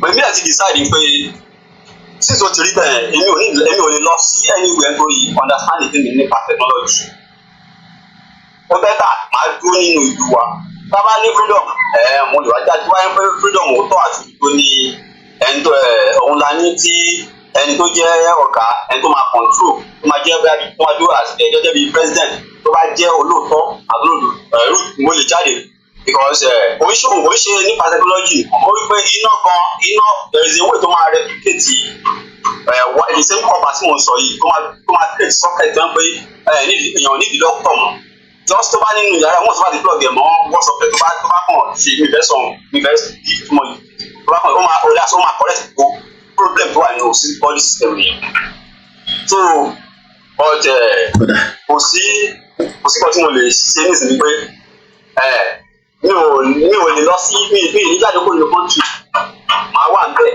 because mi ò lè lọ sí technology ní lọ sí develop country oní country so it is better than make I just pick on one thing so tábà gbòmìnira tábà dẹ̀ àmọ́ ọ̀bá máa gbòmìnira lágbọ̀rọ̀ náà so wow mi ò láti fẹ́ nìyẹn. That is well that is the power of the brain tí Elédùmarè fún gbogbo ọmọ Yorùbá but ọmọ Yorùbá tí kò mọ̀ pé ntẹ Elédùmarè fún wa àwọn òyìnbó wọ́n rí wa dáadáa wọ́n mọ̀ brain power ọmọ Yorùbá wọ́n dẹ̀ mọ̀ pé brain power yẹn ó níṣẹ́ tó lè ṣe ẹ wo graph tí mo fẹ́ wọ̀n wáyé tí a ti ṣe 3 hours and the program like I said títò òyìnbó yẹn is not something we can do in one go but àti ní understanding it so we use it multiple times the video is there I will use it multiple times ẹ wo gbogbo ìlú tí British colonize báwo ló ṣe lè ṣe ọ̀nà òwú lọ́gbà bàbá wa Moses Ọláníran ni I think all the problem we're going through now come from the hand of our independent founding fathers and why should they agree on those colonial masters wàhálà ìtẹ̀tí wa pọ̀ jù I'm not joking because yes we are living à ń jí à ń sùn but in the long run it is like sometimes ẹ̀gbọ́n mi tó náà ti ń ṣiṣẹ́ for 16 years ìyàwó wà nílé ọmọ wà nílé wà kàn lọ́lé bíjọ́ méjì mẹ́ta láàrin ọdún kò yẹ kó rí báyẹn but torí pé àwọn tí wọ́n control wa tó gbé wa ní lọ́wọ́ àwọn Fúlàní àtàwọn olè ọmọ Yorùbá tí wọ́n náà ń ṣèjọba lé wa lórí mo ń bọ̀ mo fẹ́ fún wa ní ẹ̀hún lélẹ̀ gbogbo ìlú tẹ̀ ń wò yìí pátá látòkè délẹ̀ ni British láǹfààní àti colonize ẹ wo ọdún kọ̀ọ̀kan tí gbogbo wọn ní ọdún fún wọn ní independent kò sẹ́yìn kankan fún independent ní gbogbo wọn ẹni tó padà free ààrẹ ìjà burúkú bí àwọn Indian àwọn Pakistan mo gbọ́ pé Indian ti gba gbogbo gold wọn tó wà nílùú ìpadà bí àìtọ́ tọ́jú sínú bank tó fi reserve they've taken it back mo gbọ́ lórí thank you so much that_local_girl. And as I leave you this afternoon, the conversation stays on we shall revive and strengthen our education because òun nìkan ní the greatness wa education ta ní. Nígbà tá a bá rẹ̀ ti destroy ẹwẹ́ tó ń pè nísìn tó pè tán lórí Twitter space. Ṣé èèyàn máa sọ pé ẹni tó ń sọ̀rọ̀ yìí kò ní brain? Ó ní brain power tẹ́lẹ̀dùmarè fún wa ní Nàìjíríà ló kọ̀ fi tiwa kó bá tiẹ̀ and they destroy the whole education system. So mo kí gbogbo ọmọ Yorùbá o gbogbo ìlú tẹ̀ ń wò nínú graph tẹ̀ ń wò yẹn tẹ̀ ń wò wá lórí screen ẹ̀rí Nàìjíríà ń bẹ wọ́n ní 1960 àwọn 1977 America kọ́lọ́mbà àfọ̀rún kẹ́ ń kù mí tó fún mi ní kínní he died last year kọ́lọ́mbà mi tẹ́ wọn sáfẹ́fẹ́ pẹ̀lú gbogbo àwọn tó ti kú ìjà but bí gbogbo wa ṣe mọ̀ we all know the end result of what would happen but ẹ má ẹ̀ka sáré ju ìtàwọn bàbá wa ní ká ṣe lọ ẹ jẹ́ ká máa ṣe education tá à ń ṣe ká máa bring a conscious mind àwọn èèyàn wa padà lóòótọ́ àwọn èèyàn wa ti wà adamant pé ọ̀rọ̀ Nàìjíríà yẹn àwọn máa káwọ́tà síbẹ̀ ní mú kí Abdullahi Ọmọbọ́lájí ṣége bí wà nílé nísìnyí bọ̀ gbogbo problem yẹn is to wọ́n kàn tún fún àwọn kan míì divert attention wa ó yá Tinubu ìwọ náà lọ ṣe president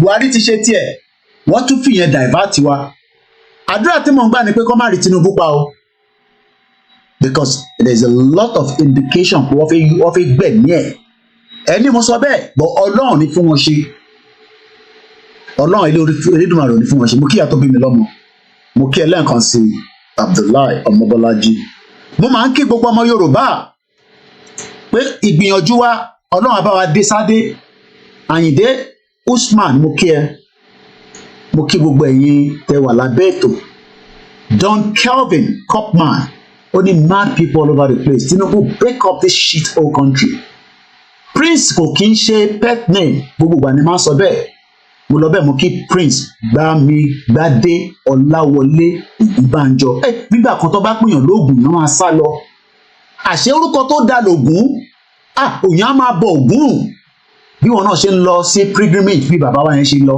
bí wọn náà ṣe ń lọ sí Mẹ́kà tẹ́ ń lọ ṣe ọdún gbogbo ẹ̀yin tẹ́ ń lọ ṣe ọdún ní gbogbo ibi tẹ́ ń lọ ọbẹ̀ Elédùmarè aṣọ yín láṣọ yín padà Ifádìmọ́lé ayé mo máa ń kí ẹ mo kí ẹ Kenzie Abiola Fápóhùndà wọn náà ń kó yín ló kọ draft regional government tí gbogbo èèyàn carry all over the place mo máa ń kí màmá mi dáadáa Grace Robert mo kí yàwá Grace talẹ́lẹ́ tó wá ju jágbajàgba sí bíbá wọn fún wọn ní bọ́ńdù níbo lélẹ́ wà pé àkàtú lélẹ́ ìbá ìdílé Ọlọ́run ẹ̀yìn á wá sórí program ní program ojú jágbajàgba síbẹ̀ Ọlọ́run yẹ pé mo tètè rí ẹ Prince Adébáyọ̀ Ṣítù mo mà kí yín mo máa ń dágbére pé a tún ń lọ báyìí a lọ fún kú à ń lọ tún lọ pé ó tún dìgbà míì nígbàkigbà tá tún máa padà wá ẹ darapọ̀ mọ́ wa ní gbogbo ibi tí a ti ń mẹ́tò yẹn wá eníjọ bí Julius mú kí ẹni tí ìbá dárúkọ ẹ má fi ṣèbínú èmi náà ni àbúrò yín olólùfẹ́ yín tí gbogbo yín mọ̀ sí Koikimedia. Ibi tá a máa mú ètò yẹn wá sí ní ọ̀sán yìí ó tún dìgbà míì tí a tún máa padà wá wíìkì yìí títí di Sunday lórí education yẹn náà la ṣe máa sọ lé lórí. A ti ṣe audio ẹ̀ jáde a ti ṣe video ẹ̀ and we plan to be doing that with all the other content that Baba Akintoye ní ká máa sọ. Mo ti wá print gbogbo ẹ̀ jáde mo tẹ́ mọ̀ pé ẹ mọ̀ pé lánàá fẹ́ print gbogbo ẹ̀ há mo ti print ẹ̀ jáde ó pọ̀ gan gbogbo àwọn kan tẹ̀mí máa tọ́jú lélẹ̀ ìwé folder mi journalist máa ń like ká ní paper lọ́wọ́ dàgbé kó wà lórí computer is 95 page ẹ̀yin náà lè ní ó wà lórí PDF ó wà lórí website mi koikimedia.com mo kí gbogbo yín lẹ́ẹ̀kan sí i so mo wá lọ ra folder mẹ́rin gbogbo àwọn tó kù náà mo ti kó wọn sínú ẹ̀ so oníkan tí máa fún wọn sí mi náà so gbogbo n tá à ń treat yìí òun lè ẹ̀rọ ṣe rán smell so a ṣe ń lọ sí number page 95 níbẹ̀ ni ó máa dé how long ló máa take wa ẹ má béèrè lọ́wọ́ mi iṣẹ́ tó bẹ́ẹ̀ mi ni mò ń ṣe but we are taking it tí bá ní ká máa ṣe ní one day á ti pọ̀jù fún mi ìyẹn ni mo ṣe spread ẹ̀ ìyẹn ló ṣe ń pè ní lecture syllabus wa lélẹ́yìí tí bàbá ẹ jẹ́ ń tẹ̀ show yín kẹ́lẹ̀ rí dáadáa ṣẹ̀jẹ̀ ń yọ anthem yẹn kúrò kan tí bá send ẹ̀ ní anthem yẹn ti fẹ́ play ṣẹ̀jẹ̀ kí n yọ ilé tí àfihàn yìí syllabus tí Baba Akintoye ní kí n máa fi educate ní lélẹ́yìí àtèmi náà torí pé àwọn kan tí bàbá yẹn kọ síbẹ̀ gbogbo ẹ̀kọ́ lèmi náà mọ̀ tẹ́lẹ̀ kọ́lọ́n túbọ̀ bá fi bàbá yẹn kó bá wa dá ẹ̀mí ẹ̀ sí dáadáa fún wa kọ́lọ́n bá wà pẹ̀lú olóyè Ìgbòho àtàwọn mọ̀lẹ́bí ẹ̀ kọ́lọ́n bá wa fi gbogbo ẹni tó ní ìran Yorùbá ò ní bọ́ mo bẹ Jésù Kristi pé kó bá mi ṣèdájọ́ fún yín torí ìyà yìí pọ̀ jù wàhálà yìí ti pọ̀ jù kí ló dé kí la ṣe kí la ṣe mo fẹ́ fi wọ̀nyí ká tó máa lọ ní o kẹ́lẹ̀ rí pé n tí mo píríǹtì nǹkan kì í síbẹ̀ kì má sọ yìí tó kù ó ṣọ̀sán gan olélé tó ń fò káàkiri so ẹ jẹ́ ká mú lọ báyìí ẹ rí pé tá bá wá sókè èyí tí Baba Akintoye gbélé mi lọ́wọ́ ṣe rí pé nọ́mbà 3 péré la ṣiṣe àti ṣe méjì ìkẹta là ń bá lọ ẹ̀ a ti sọ̀rọ̀ nípa we are a nation with a proud root and proud history a ti sọ̀rọ̀ nípa in independent Nigeria we have suffered serious decline and agony yẹn la fi sọ̀rọ̀ lánàá eléyìí tá à ń bá lọ láti àná náà la fi sọ̀rọ̀ ní last week rather òun ló ń pè ní we shall revive and strengthen our education ṣe rí pé nǹkan kì í síbẹ̀ 35 ló dé so gbogbo ẹ̀rẹ́ ni mo ti print out yìí torí lẹ́gbàá míì máa fẹ́ máa reference ẹ̀ tí kò ń ṣe orí kọ̀mpútà torí generation tá a wà gbogbo nǹkan ti believe orí kọ̀mpútà but àwa kankan báyìí a sì máa ń fẹ́ ní paper work ẹ̀ so ìyẹn mo ṣe lọ ra kinní yẹn £1.50 ló cost mi China náà lọ kókó tí ń kó gbogbo ẹ̀wà ara tá à ń sọ náà nìyẹn mẹ́rin ni kinní tí mo rà yìí kinní note cover yìí mẹ́rin ni inú ẹ̀ ni mo kó gbogbo ẹ̀ sí ẹyọ kan dẹ́ wà níbẹ̀ yẹn fẹ́rí gbogbo eléyìí ní sìn £1.50 èyí tó bá dé láti China ní sìn tàbá wò lọ wò bọ̀ dó àwọn £1 shop àwọn máa ra ní pọ́ọ̀kì ni gbogbo tẹ́ ẹ wá sọ pé kí ló máa work ọ̀nà òde ló fẹ́ work nígbà tó sì production ẹ̀yàn mi mo dágbére fún kú tó bá tó dìgbà míì kọ́ba Elédùmarè jẹ́ kí Tinubu rán wa létí pé àdògán ṣì wà lọ́wọ́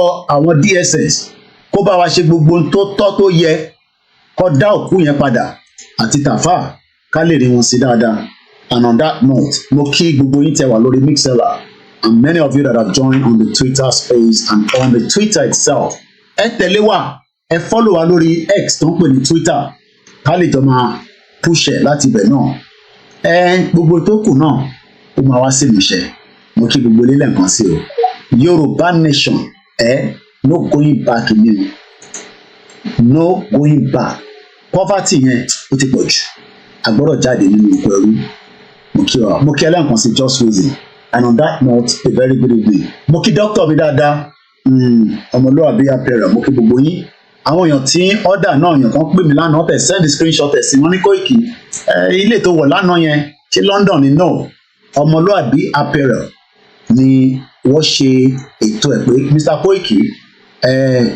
ìwọ ni ó sọ pé ìwọ ni bàbá Yorùbá lẹ́yìn bàbá Akíntóyè ìwọ náà ni àbí lẹ́yìn Ìgbòho ẹni tó máa ṣe ni pé gbogbo àwọn tó bá ti rí ilé tó ń wọ̀ tó ń pè ní ọmọlúàbí apẹ̀rẹ̀ yẹn á máa dúró lára so ìwọ náà ni o lè bá wa ṣe pé ká tí wọ́n bá ti ń wọ̀ àwọn tó kù náà wọ́n máa rí lọ́rùn ẹ̀ so ọmọlúàbí apparel òun ni wẹ́bsáìtì yẹn ẹ bá ti lọ síbẹ̀ fìlà lẹ́fẹ́ ni èyí tí máa fi ń kọ́rùn yẹn mo tẹ̀lé má gbé yẹn jáde tí bá ń jáde láàárọ̀ torí pé mo máa ń fẹ́ káwọn èèyàn rí pé Yorùbá ni òun náà ni ẹ̀ ń wò yìí ọmọlúàbí apparel wẹ́bsáìtì wọn nìyẹn ẹ bá ti lọ síbẹ̀ ní ṣákálá ẹ rí báàgì níbẹ̀ gbogbo nǹkan lọ ní níbẹ̀ pátápátá báàgì yẹn lélẹ̀ kò ń ṣe tó wọ́n púpọ̀ kò ń ṣe tó wọ́n kò ń ṣe tó wọ́n ẹ̀yẹn ṣáà ti click ẹ̀ wàá deliver kò síbi tó lè deliver sí mo wá lè sọ Nàìjíríà o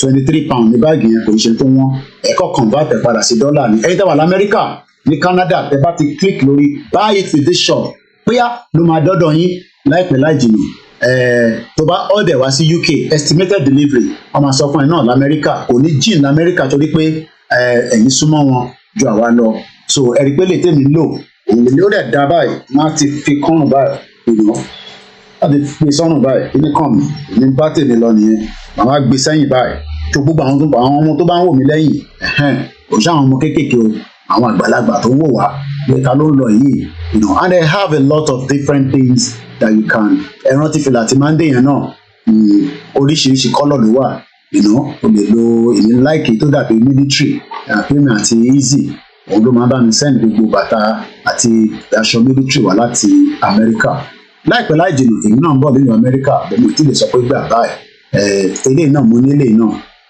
so ó wà ní